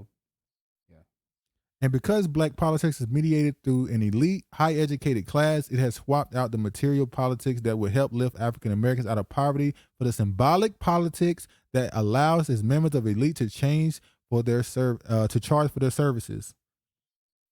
That's it right there. So instead of actually helping African Americans out of poverty, you want symbolic stuff. Let's get Kamala Harris as the vice president. That'll help us. That'll help black people. That'll uplift black people. Her getting a job and power. Well, Kamala Harris, Kamala Harris being vice president is a good thing for black women to see, because it shows the image of black girl magic and gives them their inspiration. Inspiration is symbolic. Because we've had a black male president, and that ain't Barack good enough. Obama. That ain't good enough. Neither one, by the way, is black American. Neither one of them, no, they're not black. Neither one. Well, hell, Barack Obama is. His father is black. I mean, he's Kenyan. He's Kenyan. He's African. But damn, Kamala, we don't know what the fuck she is. Black politics is a petty bourgeois class politics that projects demands for group recognition of equivalent to demand for popular redistribution, writes political scientist Adolph Reed Jr. in his piece, The Tree Tremaze, where he argues that recognition has increasingly displaced the redistribution as the foundation of the political agenda. You hear that? Recognition, clout, jobs, getting representation has increasingly displaced redistribution, actual tangibles, material benefits. All you need to have is a face. All you need is somebody there. Which goes back to the image of the black community. The result of this shift has been that though the political needs of the black population are material, what we are served up are merely symbolic benefits, while the material benefits go to the black political class alone. So the actual... Like Juneteenth. There you go. We're going to give you Juneteenth, but we're going to also pass a bill with a budget for the health care for the Congress goes up. So my health care got better. You get a holiday. Boy. Why do we need the government to recognize Juneteenth as a national holiday when people you who celebrate celebrate it already anyway? did it? So it wasn't good enough. You're celebrating it. You also want white people, Asian you people, need everybody to Hispanic it. people. You want everybody to acknowledge it. Now they get an off day. Now they get an off day on you. On you. Thank you for giving us another helping us get an off day. But some states you don't even get Martin Luther King Day off. It's not considered a government holiday. Specific individual who organize, administer, and enact the recognition, as Reed puts it. The black political class projects the illusion that it makes group demands for recognition of so-called black issues while requesting little redistribution of resources to most black people. The black political class then uses that demand for recognition to promote a class agenda that rewards their interests simply for seeming to advocate for the amorphous constituency of the black community. So basically, you get something for looking like you do something for black people. Yeah. Who that remind you of? Tamika Mallory. What's the other girl name? The other woman name who just got a deal with the Me Too chick. Look like E50. E50. E40. No, she look like the rapper. They just battled KRS2. KRS2. KRS1. She's KRS2. But yeah, her. So these people get things for looking like they do stuff for black people. Yeah. Martin Luther King is not a government holiday in the state of Washington. Jesus Christ. This is wait, what? It's not. But they got MK King County is named in Martin Seattle, King. Washington. So King County. So you gave him a county, but you didn't give him a holiday. It is not a holiday. They don't have to, you do not have to take off. Well, I'm pretty sure most bosses they give you off day. No, they don't. They tell you flat out. It's in the handbook. It's not if it's not in the handbook as a holiday, your ass don't get paid for it and you don't take it off. You can not come in that day, but you better be sick. You cannot come in. You better be sick. And it's just a coincidence that you be sick on Martin Luther King Day. We let it slide. This is not a new phenomenon. There is a long history in America of this sort of thing. Race management as a means to black political and social control goes back to the 19th century, when the American political establishment would select members of black society who could be elevated as brokers for the affairs of the overall black population. Boule, the talented 10th, right? Yep. While acting as unelected racial ventriloquists for the political aspirations and needs of black citizens. The sad reality of this race management paradigm is that the leaders are elevated undemocratically, and they are chosen because their political demands and social agenda fit most in line with the desires of the American political establishment. Naturally, these race managers often ensure that more radical reforms or activism within the black community are neutralized and are even crushed. In the post-civil rights era, after the government's neutralization of radical political activity in the late 1960s, the race management elite gained more access to corporal largesse and financial capital sponsorship. In return, the black political class directed black America into politics of containment and did not challenge the status quo, and assured that no movement to comfort the economic immiseration of working class and poor black people stood a chance. Immiseration of the working class and poor black people stood a chance. In other words, black politics have been an establishment class politics since the rise of the race management. Wait, so wouldn't that include people like those people who consider themselves Black Panthers in the 60s, but now they're telling people to vote Democrats? Oh, like that lady? So they would be, that's them. These people that call themselves radicals in the 60s, who were really agents, who now they're pushing the status quo. it's considered radical to vote Democrat now. Think about it for a second. There was a time when radical was being willing to shoot a cop, have shootouts with cops. Radical now is voting Democrat. That's radical. No, voting Republican is radical. But no, that's status quo. Vote Republican, conservative. Oh, everybody voting Democrat is the radical. Oh. Only the radical, the progressives, the real good people vote Democrat. But when we don't give you shit, it's because you ain't vote hard enough, so do it again in 2 years. And then 2 more years. Oh, we need to do it again. And again, it's your fault. You need to vote better. Yeah, you voted me in office and gave me a majority, but it's your fault. You ain't vote enough people in. Oh, pieces of shit. In other words, black policies have been an establishment class policy since the rise of the race management paradigm. With the death of movement politics in the late 1960s, black policies have since served the aspirations of the black political class and their class acolytes. Most recently, the class has found itself serving at the behest of the corporate forces whose interests are at odds with the poor and working class, large numbers of whom are black. Now, he went on, obviously, but I didn't talk about the fraternities. Yeah. Black. In other words, black people established in the late 1960s. It's important to recognize black political class is not restricted to elected officials. Oh, here you go. It's important to recognize that the black political class is not restricted to elected officials. This is an entire institution, superstructure, undergirding it, including civil rights organizations, black membership organizations, fraternities and sororities, segments of the black church, historically black colleges and university administrations. Now you see that university administrations. So the people in charge of the school, not just it's crazy, and black professional organizations. Whenever a major elected season begins, the institutions together with black media personalities connect to black elected political officials benefiting from corporate patronage, shape a political narrative of racial unity needed to herd black voters into the most pro-corporate, anti-working class factions of the political party. So you pro-black. You pro-black if you vote Democrat. Democrat. What did Joe Biden say? You ain't black if you don't know if you want to vote for me. So in a nutshell, he's just pretty much saying he's saying what they told him. We need a torch. We need to burn everything down, start from over, get rid of all these, everything. You need to start from scratch. Yeah, now I'm going to go ahead and read his last bit because I disagree with him on how to fix it. He said the only way this black political politics of containment can be remedied is for working class and poor black people to join a multiracial coalition with those in similar class positions who are not blinded by racism. Such multiracial working class coalition must rooted politics in their economic conditions and challenge the elites of both political parties dedicated to status quo politics that only serve the interests of the corporate power. That is the Rainbow Coalition. Yeah, that's Marxism. You said all that to say that at the end. We need to work with white and Mexican because it's class, not race. No, the problem is race for us. But that's the brother there, Pascal Robert. Everything else was fire. It was the truth.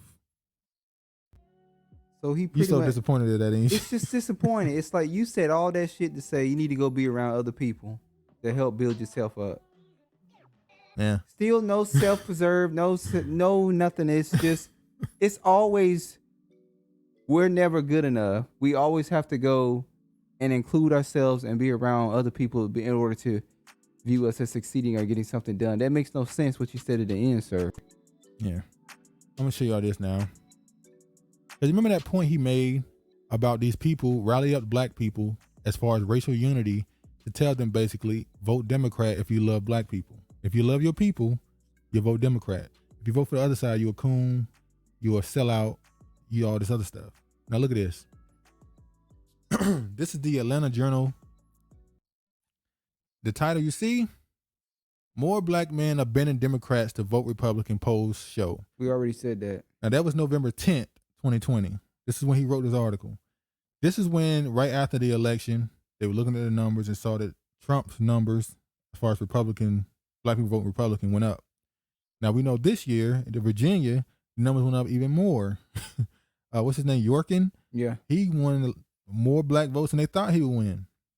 Now, he went on in this article to explain why this happened. You see here, he said, general support for the Democratic presidential candidate among black men slipped during Tuesday's vote. That was last year. Highlighting the apparent shift among a key political demographic over the last 3 elections, according to the survey. While 82% of black men voted Democrat Hillary Clinton in 2016, only 80% showed up for Joe Biden on election day in 2020. You know, when I finally went back, and like I said, I did the research on the voting, I found out that black men, for the most part, was voting for Democrats at about 78, 76%. Sometimes it hit like 82. But black men never really was voting for the Democratic Party above 85%. That Obama was an anomaly. That wasn't the norm. That's why when they came out and voted for Obama in such ridiculous numbers, he blew out. He won the races easily. That was the key vote. If you can get the black men to come out, because you're already going to get the, for the most part, the black women. If you can get the black men to come out and vote for you at 90, 95, 92%, you're going to walk away with a victory. So then you get Hillary, then you get Biden. Crookery. The numbers just tank. And so now they're like, oh, snap. They're going back to what they normally do. You see here, by comparison, when Barack Obama was first elected president in 2008, 95% of black men cast a vote for the Democrat, but 4 years later, only 87% of black men cast a ballot for the president's 2012 re-election, a dramatic fall of 8%. Because we woke up and saw the bullshit. The smoke screen was gone. 4 years, all it took.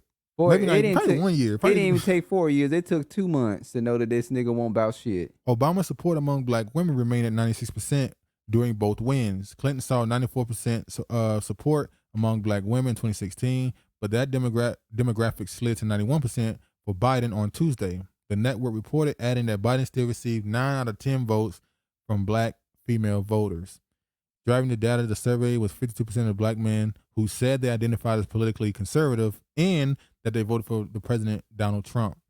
NBC reported that 1 in 3 black men residing in the Midwest voted for the incumbent. The numbers also suggest that correlation between a person's education level and vote they cast. So they went into the people who high school or less voted Trump, and people who had more education voted Biden. They always do that shit, try to say smarter people vote Democrat. Nah. Nah. Well, that's the dumbest shit I ever heard. No. Here's why that happened. Typically, when people go to college, they become more liberal because they're around the liberal institutions.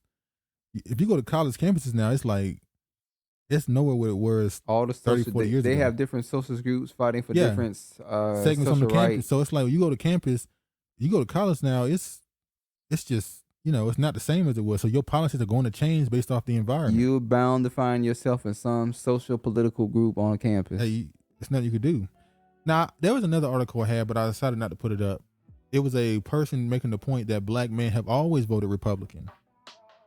Even though only 13%, 20% most years would vote Republican. They made the point that this is normal for black men to vote Republican, but black women, they're smarter. They don't fall for the bullshit. How they brought up Ice Cube, how he fell for Trump's platinum plan, but black women didn't fall for it. He didn't fall for Trump's platinum plan. He invited both parties. He wanted to see which could give him the better deal, which is what you're supposed to do. You're supposed to evaluate both sides, not have your hand in just one jar. And he didn't want Trump's platinum plan because he had the contract with Black America. He didn't want the platinum plan. He had his own plan. But anyway, that's you have no dog in the fight. None. That's how you're supposed to be. These other communities, it's just like, which one y'all give me the most? Which one give you the most? It gotta be a Democrat. Like, look, man, neither side don't give a fuck about you. For some reason, they still ain't got that shit through they thick ass wigs. I don't understand. Wow.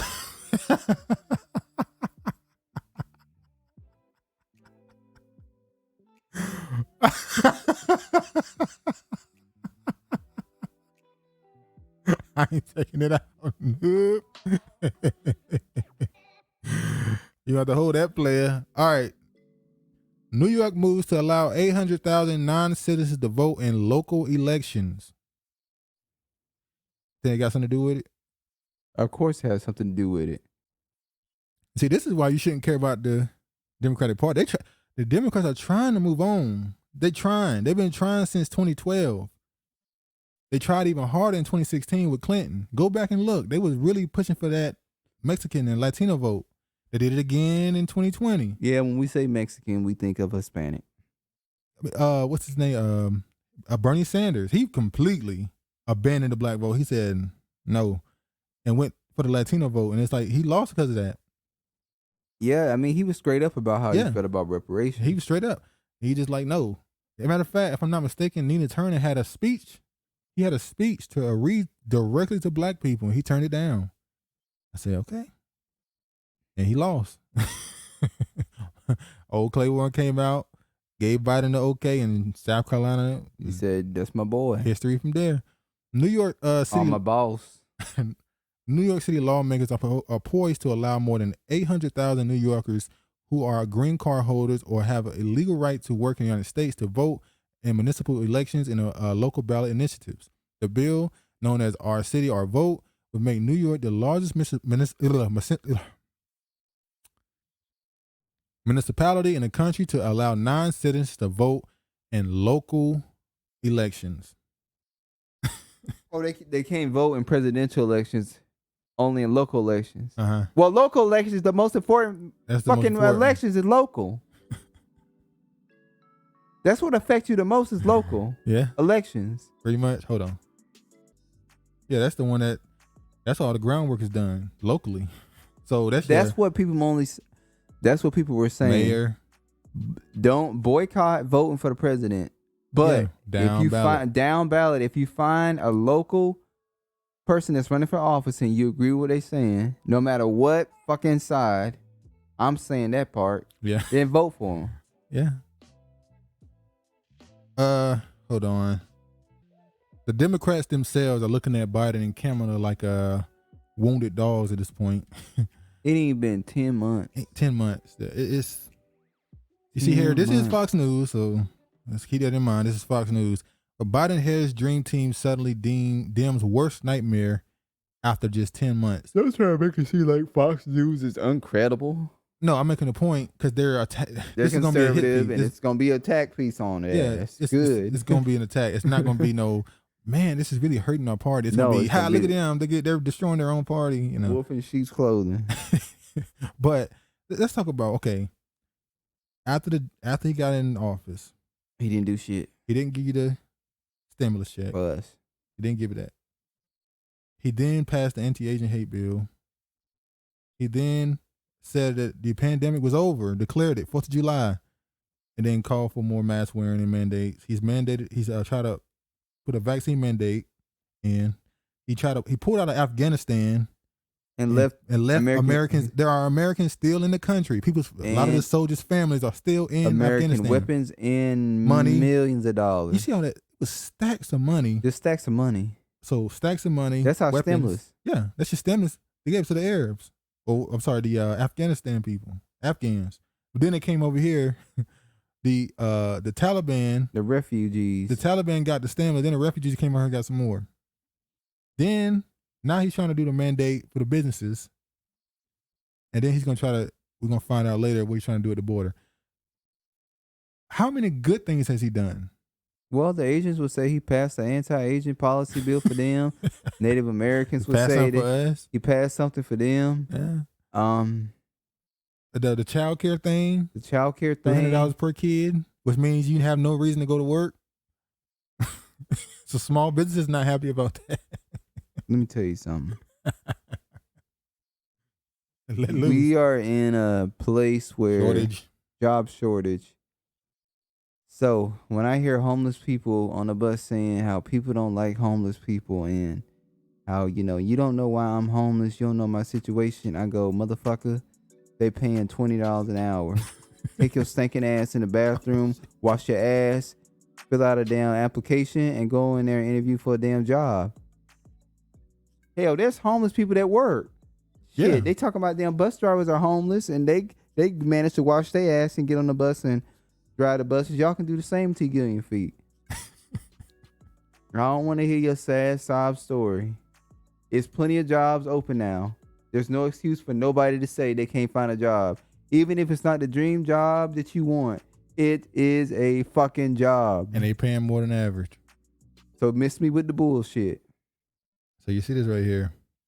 Now, another thing Biden just did, fighting to gas prices, U.S. to release 50 million barrels of oil to help with the gas prices. Now, you see this right here, CNN. I showed at the show, remember just a few months ago, not a few months, a few weeks ago, they said, oh, Biden can't do anything about the gas prices. Then they said on the 18th, oil prices are finally falling. Thank China and Joe Biden. But you just said he can't do nothing about it. Now he can release 50 million barrels of oil, which is not smart.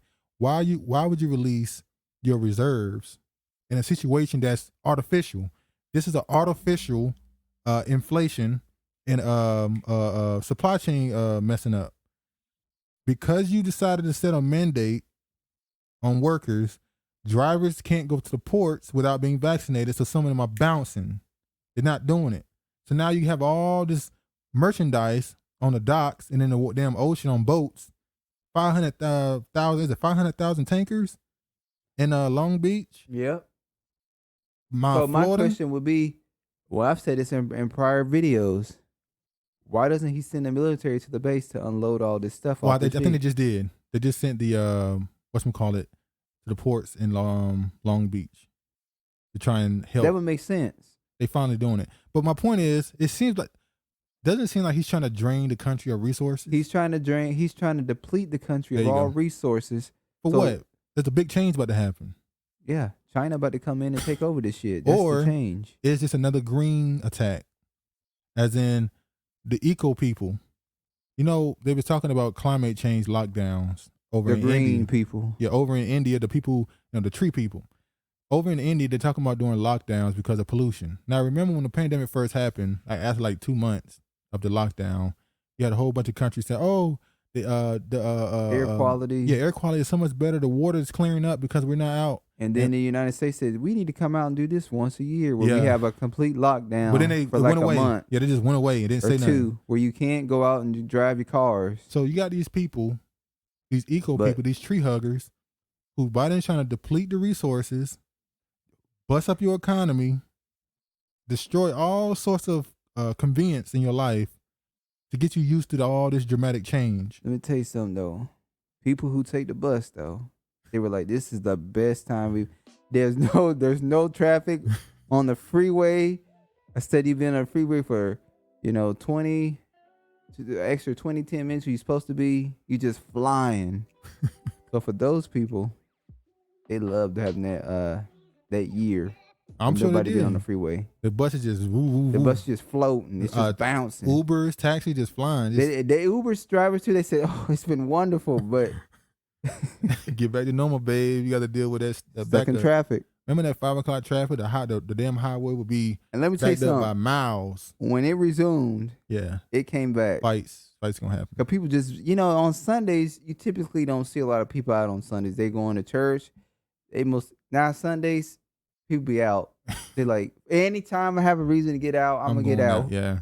Don't fucking worry about it. I'm out. It's my fucking car. I go where I want to go. They still wearing them damn masks in the car by themselves. Still wearing a mask in the car. They breath stink. Yeah. U.S. to mandate vaccines for all border crossers in January.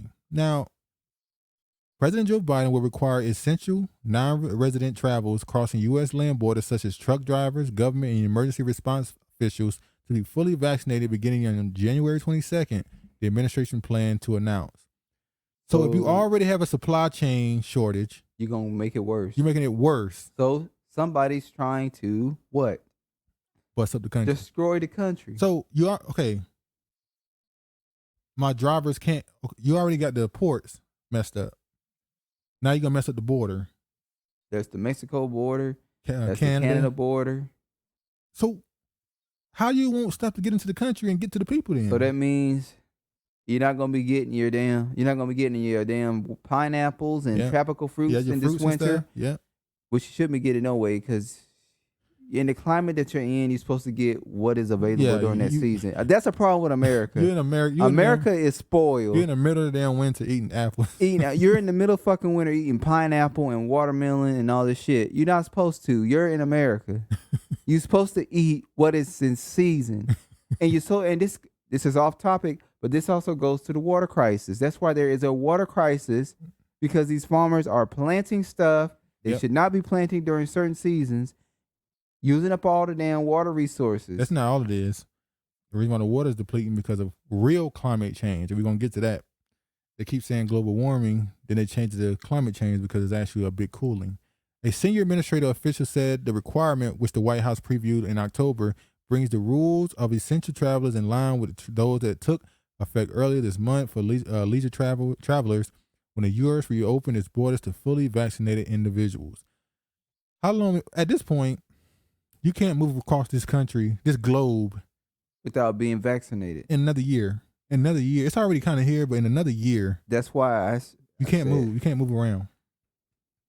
If you are in a state and your family's not in that state, and you want to be closer to your family, get there now. You have a year. Got a year. You got 6 months to a year to save up your money and get back to where you want to be at. That date we just read, January 22nd, that's popped up multiple times now. The same thing for the OSHA. When Biden trying to get OSHA to do the mandate, they couldn't do it because the court, obviously. What did they say the deadline was? January 22nd. I said, that's a big date. Now, I kept asking the question, are they saying you have to be vaccinated by January 22nd? Or are they saying we're done with all this by January 22nd? Are they really going to try to take this stuff into the 2022 midterms? This shit has been going on for over 2 years now. No, almost 2 years. Wait. This started in February of 2019. So February 2020. Yeah, you said 2020. Wait. Jesus Christ. It did not start last year. Yes, it did. Early 2020, yeah. It started last year? Yeah, remember they had a lockdown, but then the George Floyd thing happened? Yeah, remember the pandemic started, the George Floyd thing happened, people just went into the street and they ignored it. And then late 2020 is when they really started locking down on it, telling people they can't come out to go anywhere, and now we're into this year. Okay, so it was early last year though. It was February 2020. Yeah. So yeah. So not only is they busting up this country, they are across other people's country trying to start shit. And we're gonna wrap this back around to why it has to do with black people. Let me just go.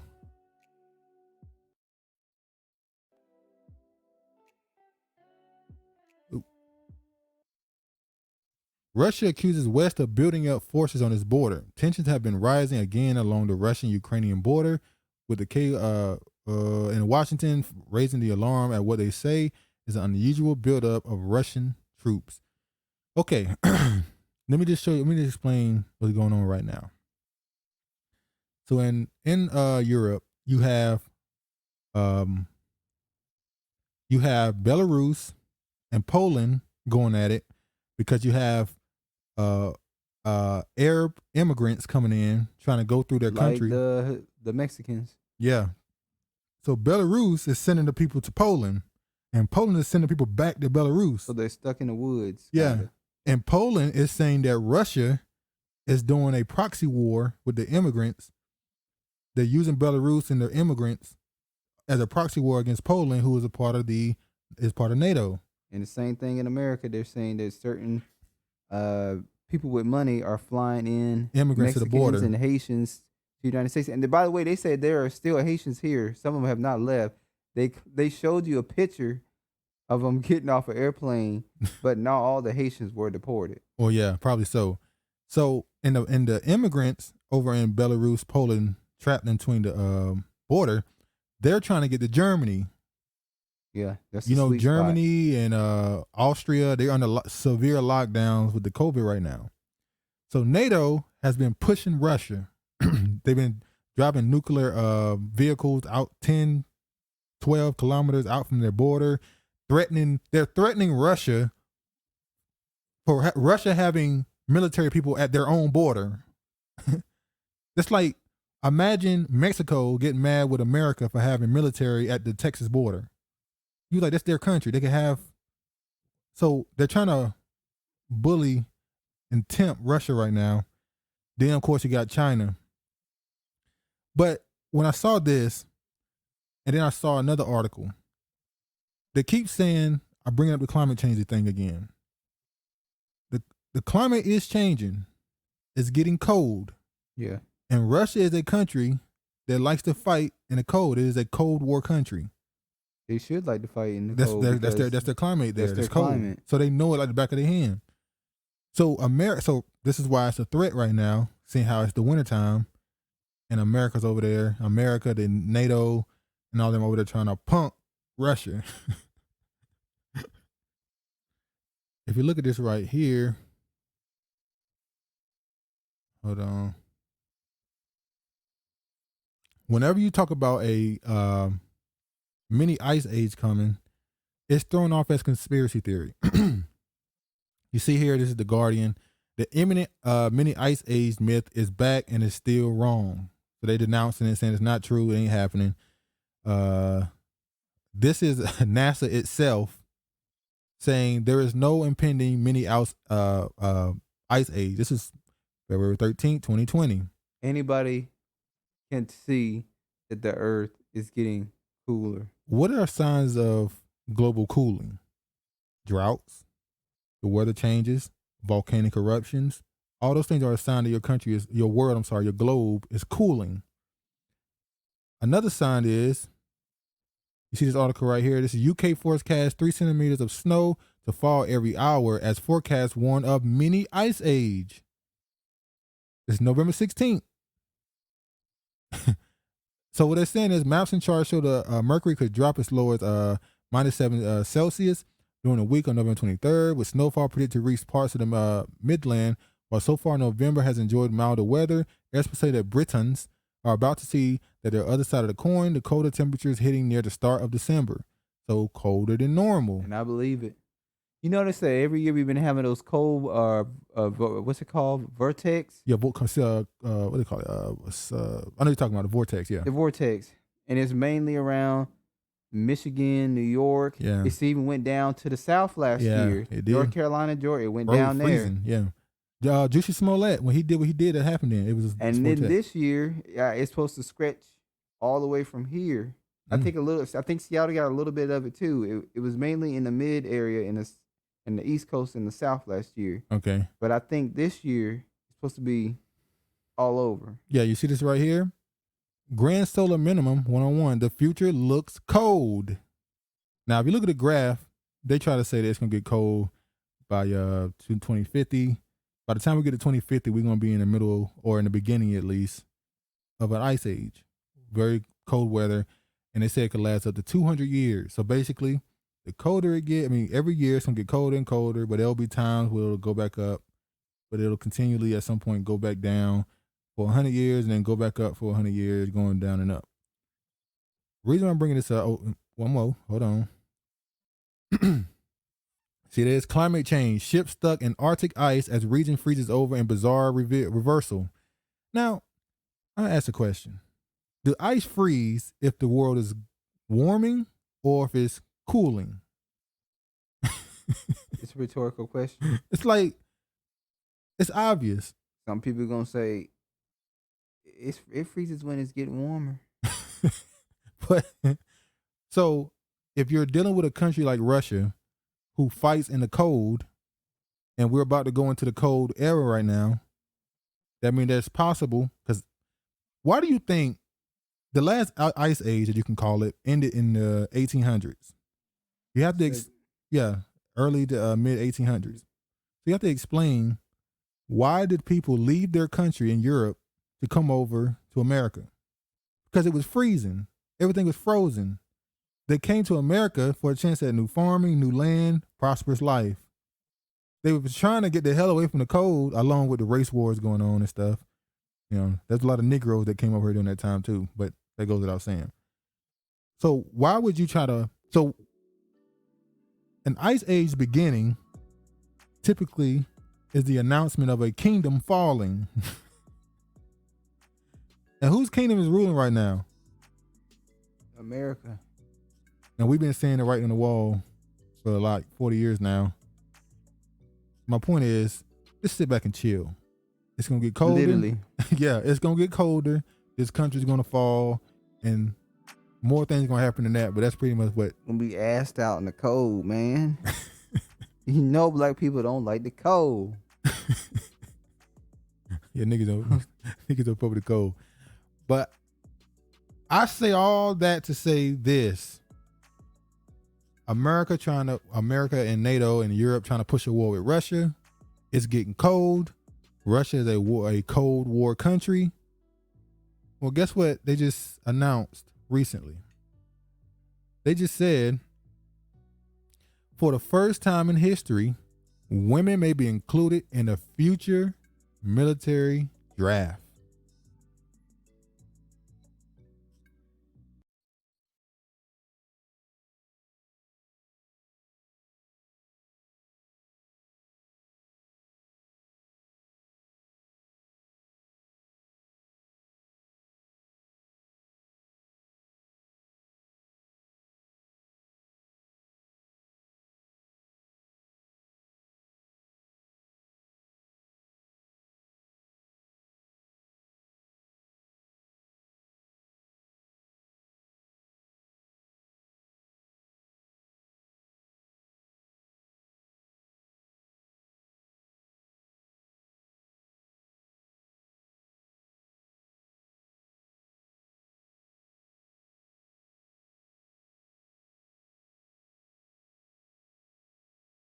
Now there hasn't been a Cruz is absolutely correct in his statement. He is. There hasn't been a military draft in about 50 years. So why are they trying to find a way to? They haven't had one in 50 years. So why are they worried about women being a part of it? Joe did have a lot of black people. That's what I'm about to say. They made sure to put the first. It wasn't one white man in that commercial. Not one. They showed 2 black women. And we're talking about ones in uniform showing their face. They showed 2 black women, then they showed 2 black men, then they showed a black man with a white woman. So they put black people. They made sure, but they didn't. Negroes is in this video. They really have a disdain for the white man right now. They are trying to get his ass the fuck out of here. We ain't want you in the military. They didn't even put the white man in a damn commercial. Well, before I even get to that, let me show you the comments. I'm sorry, I ain't mean to go back to this. Look at the comments. Oh, you see here? You're going to start hearing the "oops, I'm pregnant" going around like the plague if that happens. At this point, I don't think the government cares if you're pregnant, which for once I think the government made the right decision. Why should women be exempt if man can join? Why should anyone have to join? No one should be forced to go to war, being traumatized, injured, and killed. If you take antidepressants or antipsychotics, the military won't let you join. Do with that as you will. If they start drafting people, they won't care if you're some depression fees. They will probably will because of what if I kill myself? Equality doesn't just mean equal rights. It also means equal obligations. Time to solve the gap in military death toll. You go, Queens. But there was a lot of women saying I deserve it. There was a lot of women saying stuff like, I got to go back to the kitchen. Looks uncomfortable. I've never been so thankful for my depression and scoliosis. How y'all can force women to war when they can't even make choices for themselves? So most of the people, the women were making jokes. Respectfully, I'm slowly not feeling the feminism anymore. If you think I'm down for this country, you're so funny. So a lot of the women started playing the jokes, you know, oh, I don't believe in feminism. Men are superior. No, get your booties on the booties on the field, baby. Get them booties on the field. Maybe you can do some twerking, distract them while we trying to, shoot them. It's gonna be distraction, all right?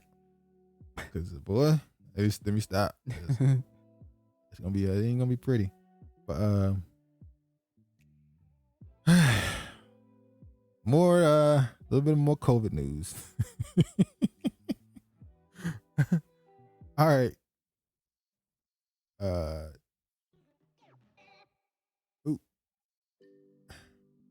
Almost nobody in Africa is getting vaccinated for the Wuhan coronavirus, and as a result, there is almost no COVID anywhere to be found on the continent. So what has came out recently, because I saw a lot of articles recently. Oh man, Africa, only 6-7% is vaccinated, and no one, it's not even there anymore. It's just disappeared. Scientists don't know what's going on. They're baffled. They don't know what's going on. You started hearing people say, "Oh, I think the numbers are being fudged." They're their numbers aren't reliable. They're not keeping track with it, you know, because they're a third world. Oh, they're a third world country. They're too stupid. They can't keep up with the numbers. That's what they're saying. So this is about, I've been seeing these articles the last like 2 weeks, 3 weeks. Actually, just be honest, the last year, they've been saying this stuff. And then they finally got what they wanted. Where's it at? Here we go. Look at this. Oh, say it ain't so. A variant has been detected in South Africa. Yep. New COVID-19 variant detected in South Africa. Scientists say a new COVID-19 variant of serious concern has been detected in South Africa. Scientists said at the press conference on Thursday. Here's a mutation variant of serious concern, South African Health Minister Joe said at the media briefing. Bloomberg reported, we were hopeful that we might have longer break in between waves, possibly that it would hold off till late December or even next year, January. This is all bullshit. But this is the one that was funny to me. The title was just so funny. New Botswana. Now, remember, they told us you were not allowed to name it after a country. Well, they did it in India too. They called it the Indian. Well, when we did it to China, when we said China virus, they said it's racist. It's causing harm to Asians. Xenophobia. You're not allowed to do that, name it after a country. And people was like, we call it the damn Spanish flu. What are you talking about? We've been doing this forever. In the words of Trump, it's China. The Kung Fu virus. The Kung Fu. That virus took your ass. Actually, like Dave Chappelle joke said, the coronavirus in his body is like what was going on to no Asian when he's no Asian people. Another video just came out of some black people beating on an Asian person or Asian group. It wasn't one person. On a train, there was a quote unquote bullying them, but it looked like they just got fed up and put hands on them. Well, I don't know. They named it Botswana. I thought we weren't supposed to do that no more. But anyway, new Botswana variant with 32 horrific mutations. Horrific, Travis. It's so dangerous. And the most evolved COVID strain ever and could be worse than Delta. As experts say, it may have emerged in an HIV patient. Damn, they went in and threw a little AIDS, HIV in there. Look, it's in Africa. You got to throw the AIDS in there. It's in Africa. Now, remember I'm surprised that they didn't name it the monkey variant. The monkey variant, yeah. The Botswana monkey variant. The Botswana monkey variant. But look, if you remember like 18 months ago, there was a paper that came out, who came out of India, who said when he broke down the coronavirus, there were aspects of it that resembled HIV/AIDS. He said this. He ended up dead. And there was a news company. Are we going to end up gone? I ain't say it. There was a news company who reported this, and they got kicked off of social media. So now they're admitting that this man who has it emerged because he has an HIV in him. So the HIV combined with the Rona, and you got this super predator of a variant. You think this meant just to scare people to get the vaccine? Yep. Or you think they really setting something loose? I think they set something loose in Africa because of course they would do it in Africa. Yeah. There's a war going on in Ethiopia right now, and the Western countries are closing their borders. They're not letting people. They're banning 7 countries in Africa. Mm-hmm. South Africa, Britain, all the UK, and United States. Yeah. Biden did that today. Yep. He's banning certain countries from Africa from entering into the United States. Which is, okay, you're supposed to give these people vaccines. Apparently they didn't need them. So now they ain't had no cases. They just been scot-free. Now all of a sudden, they got the worst up there. They got the worst one. Well, tonight, the United Kingdom.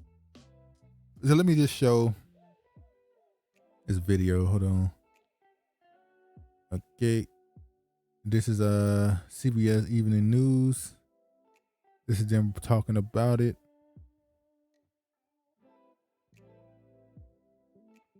The United Kingdom says it will restrict travel from South Africa after scientists there discovered a potentially dangerous new variant of the coronavirus. Fewer than 30% of South Africans have had a COVID shot, but researchers there are trying to reverse engineer the Moderna vaccine with the blessings of the World Health Organization. CBS's Deborah Patta reports now from Johannesburg. This is the inauspicious Cape Town home to a revolution. Inside the warehouse, rebels in white lab coats have an audacious plan to solve global vaccine inequalities. While more than half the world has received one COVID shot, wealthy nations had first pick of the vaccines, so African countries had to wait. As a result, less than 7% on the continent are fully vaccinated. Afrigen Technical Director Dr. Karen Fenner said the pandemic was a wake-up call. Because it made us realize if we don't step up and do it ourselves, no one else is going to do it.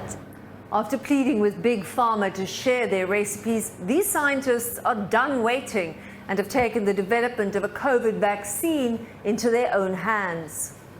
So they're replicating Moderna's mRNA vaccine. Despite its stated commitment to global vaccine access, Moderna has not given its permission. Legally, Afrigen can take this up to clinical trials. But MD Pietro Tablanche says to get shots into people's arms, they would need a license agreement with Moderna. So wait, let me get this straight. Moderna won't give them the information necessary to replicate their vaccine. They're holding on to it so they can make more money, basically. Pretty much. Pfizer did the same thing. Remember when they was thinking about giving it away and then Bill Gates came out and said, no, don't give it away, make them buy it. And now you look at all these companies making billions and billions and billions of dollars. You just go, this is so selfish. If the vaccine is so necessary, you should be giving it away for free. If it's such a life-threatening disease, you should be giving it away for free. This is big business. Big pharma, baby. But so many health experts globally have said it couldn't be done. Africa can't do it. They can't produce an mRNA vaccine. I think we have a surprise for the rest of the world. We can. So basically they say, y'all can't, no, you can't do it. No, not we won't give you the thing. You won't have the ability to replicate it. You can't do it.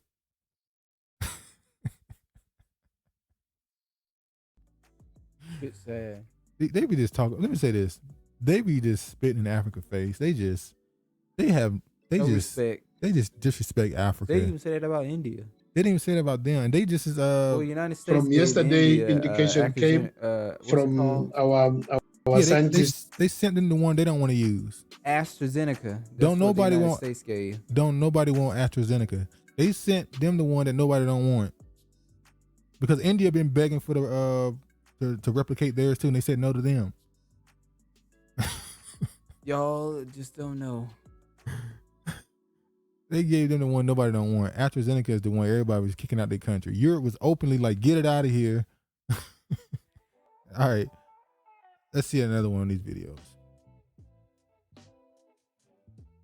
From yesterday, indication came from our scientist colleagues from the network for genomic surveillance, so that indeed they were observing what looked like a new variant. While the team of scientists will be studying and giving us further information over the weekend, will be more empowered. But of course, we are saying that from the experience of the last 21 months or so, we almost can predict how this is going to move. As I've said, especially when, like the Delta starting in Gauteng, you can be rest assured as people start to move even more over the next few weeks, this will be all over. So they're just going to predict that this is the one that's going to spread throughout Africa. This is the one. This is the big one for them. Yeah, they're not predicting, they telling you. Yeah, pretty much. We need Africa to be vaccinated as well. This is a global thing. They're not exempt. Yeah, you see here this article. Biden restricts travel from South Africa and 7 other countries starting Monday. And it's quick too. Yeah, they on their ass. Like you got the weekend. Like you gonna get here, and if you ain't get here over the weekend, you shit out of luck. You got Saturday, Sunday. You don't get here then, you ain't getting here. Oh man. So unfortunately we had a problem. We lost a lot of the stuff we recorded. So that'll be the end of this show. Unfortunate. But anyway, man, thanks for the support. Hopefully you enjoyed the show. Please like, comment, subscribe, and be sure to share the video. And y'all be safe, man. All praise to the Most High, and peace, man.